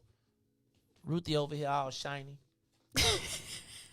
She got a baseline. Oh, what's that? Avocados. You got kumquats on your face. I like avocados. You like avocados. I didn't. I did stop. Shout out to my man DJ Riis the Ruler. I'm happy for him. He getting a haircut today. I thought she was getting braids. Oh, God. You gonna braid your tail. You gonna be like BMF then. You gonna have you a blonde window. Also, DJ Riis, are we still doing this Zoom thing? Okay, so we'll be hanging out a minute. Ruthie, we gotta have a phone call because I gotta make sure you're my new consigliere. Consigliere. All right, y'all. Let me just say I got my first call with somebody asking me to do something for them. Like high level. You know, the first thing I thought of, I gotta talk to Maze about this. Ooh, see, that's not how you see, Ruthie, that's how we I know where the source come from. I ain't gonna never deny you, my brother. See, that's why. Ruthie Moore. It's the Maze Jackson Show. I'm your host, Maze Jackson. Ruthie Moore, DJ Riis the Ruler, asking every single day, what's in it for the black people? If you don't like it, you can still tell them. Maze said we out of here.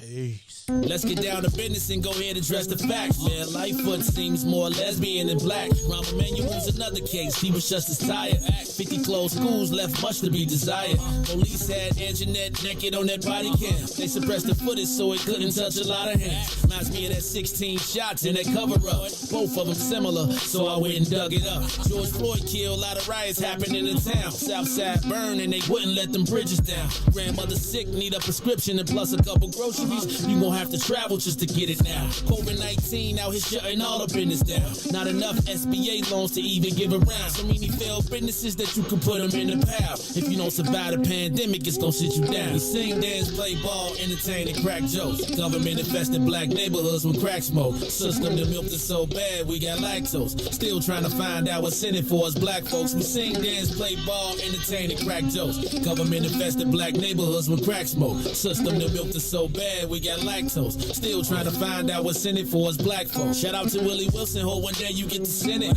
We need some different players in the game to handle business. Too many shady characters like Madigan and Blago. But when you really break it down, it's typical Chicago. City full of gangsters, it's what the land was built on. Same streets with hood legends, DNA get spilled on. Carjackers out here lurking, trying to get they steal on. Looking for a block to put them Hellcat wheels on. Let us give bogus appraisals a red line. Car crackers out here getting minimal fair time. And I'm concealed carry, I stay with the pipe. But Illinois gun laws giving minimal rights.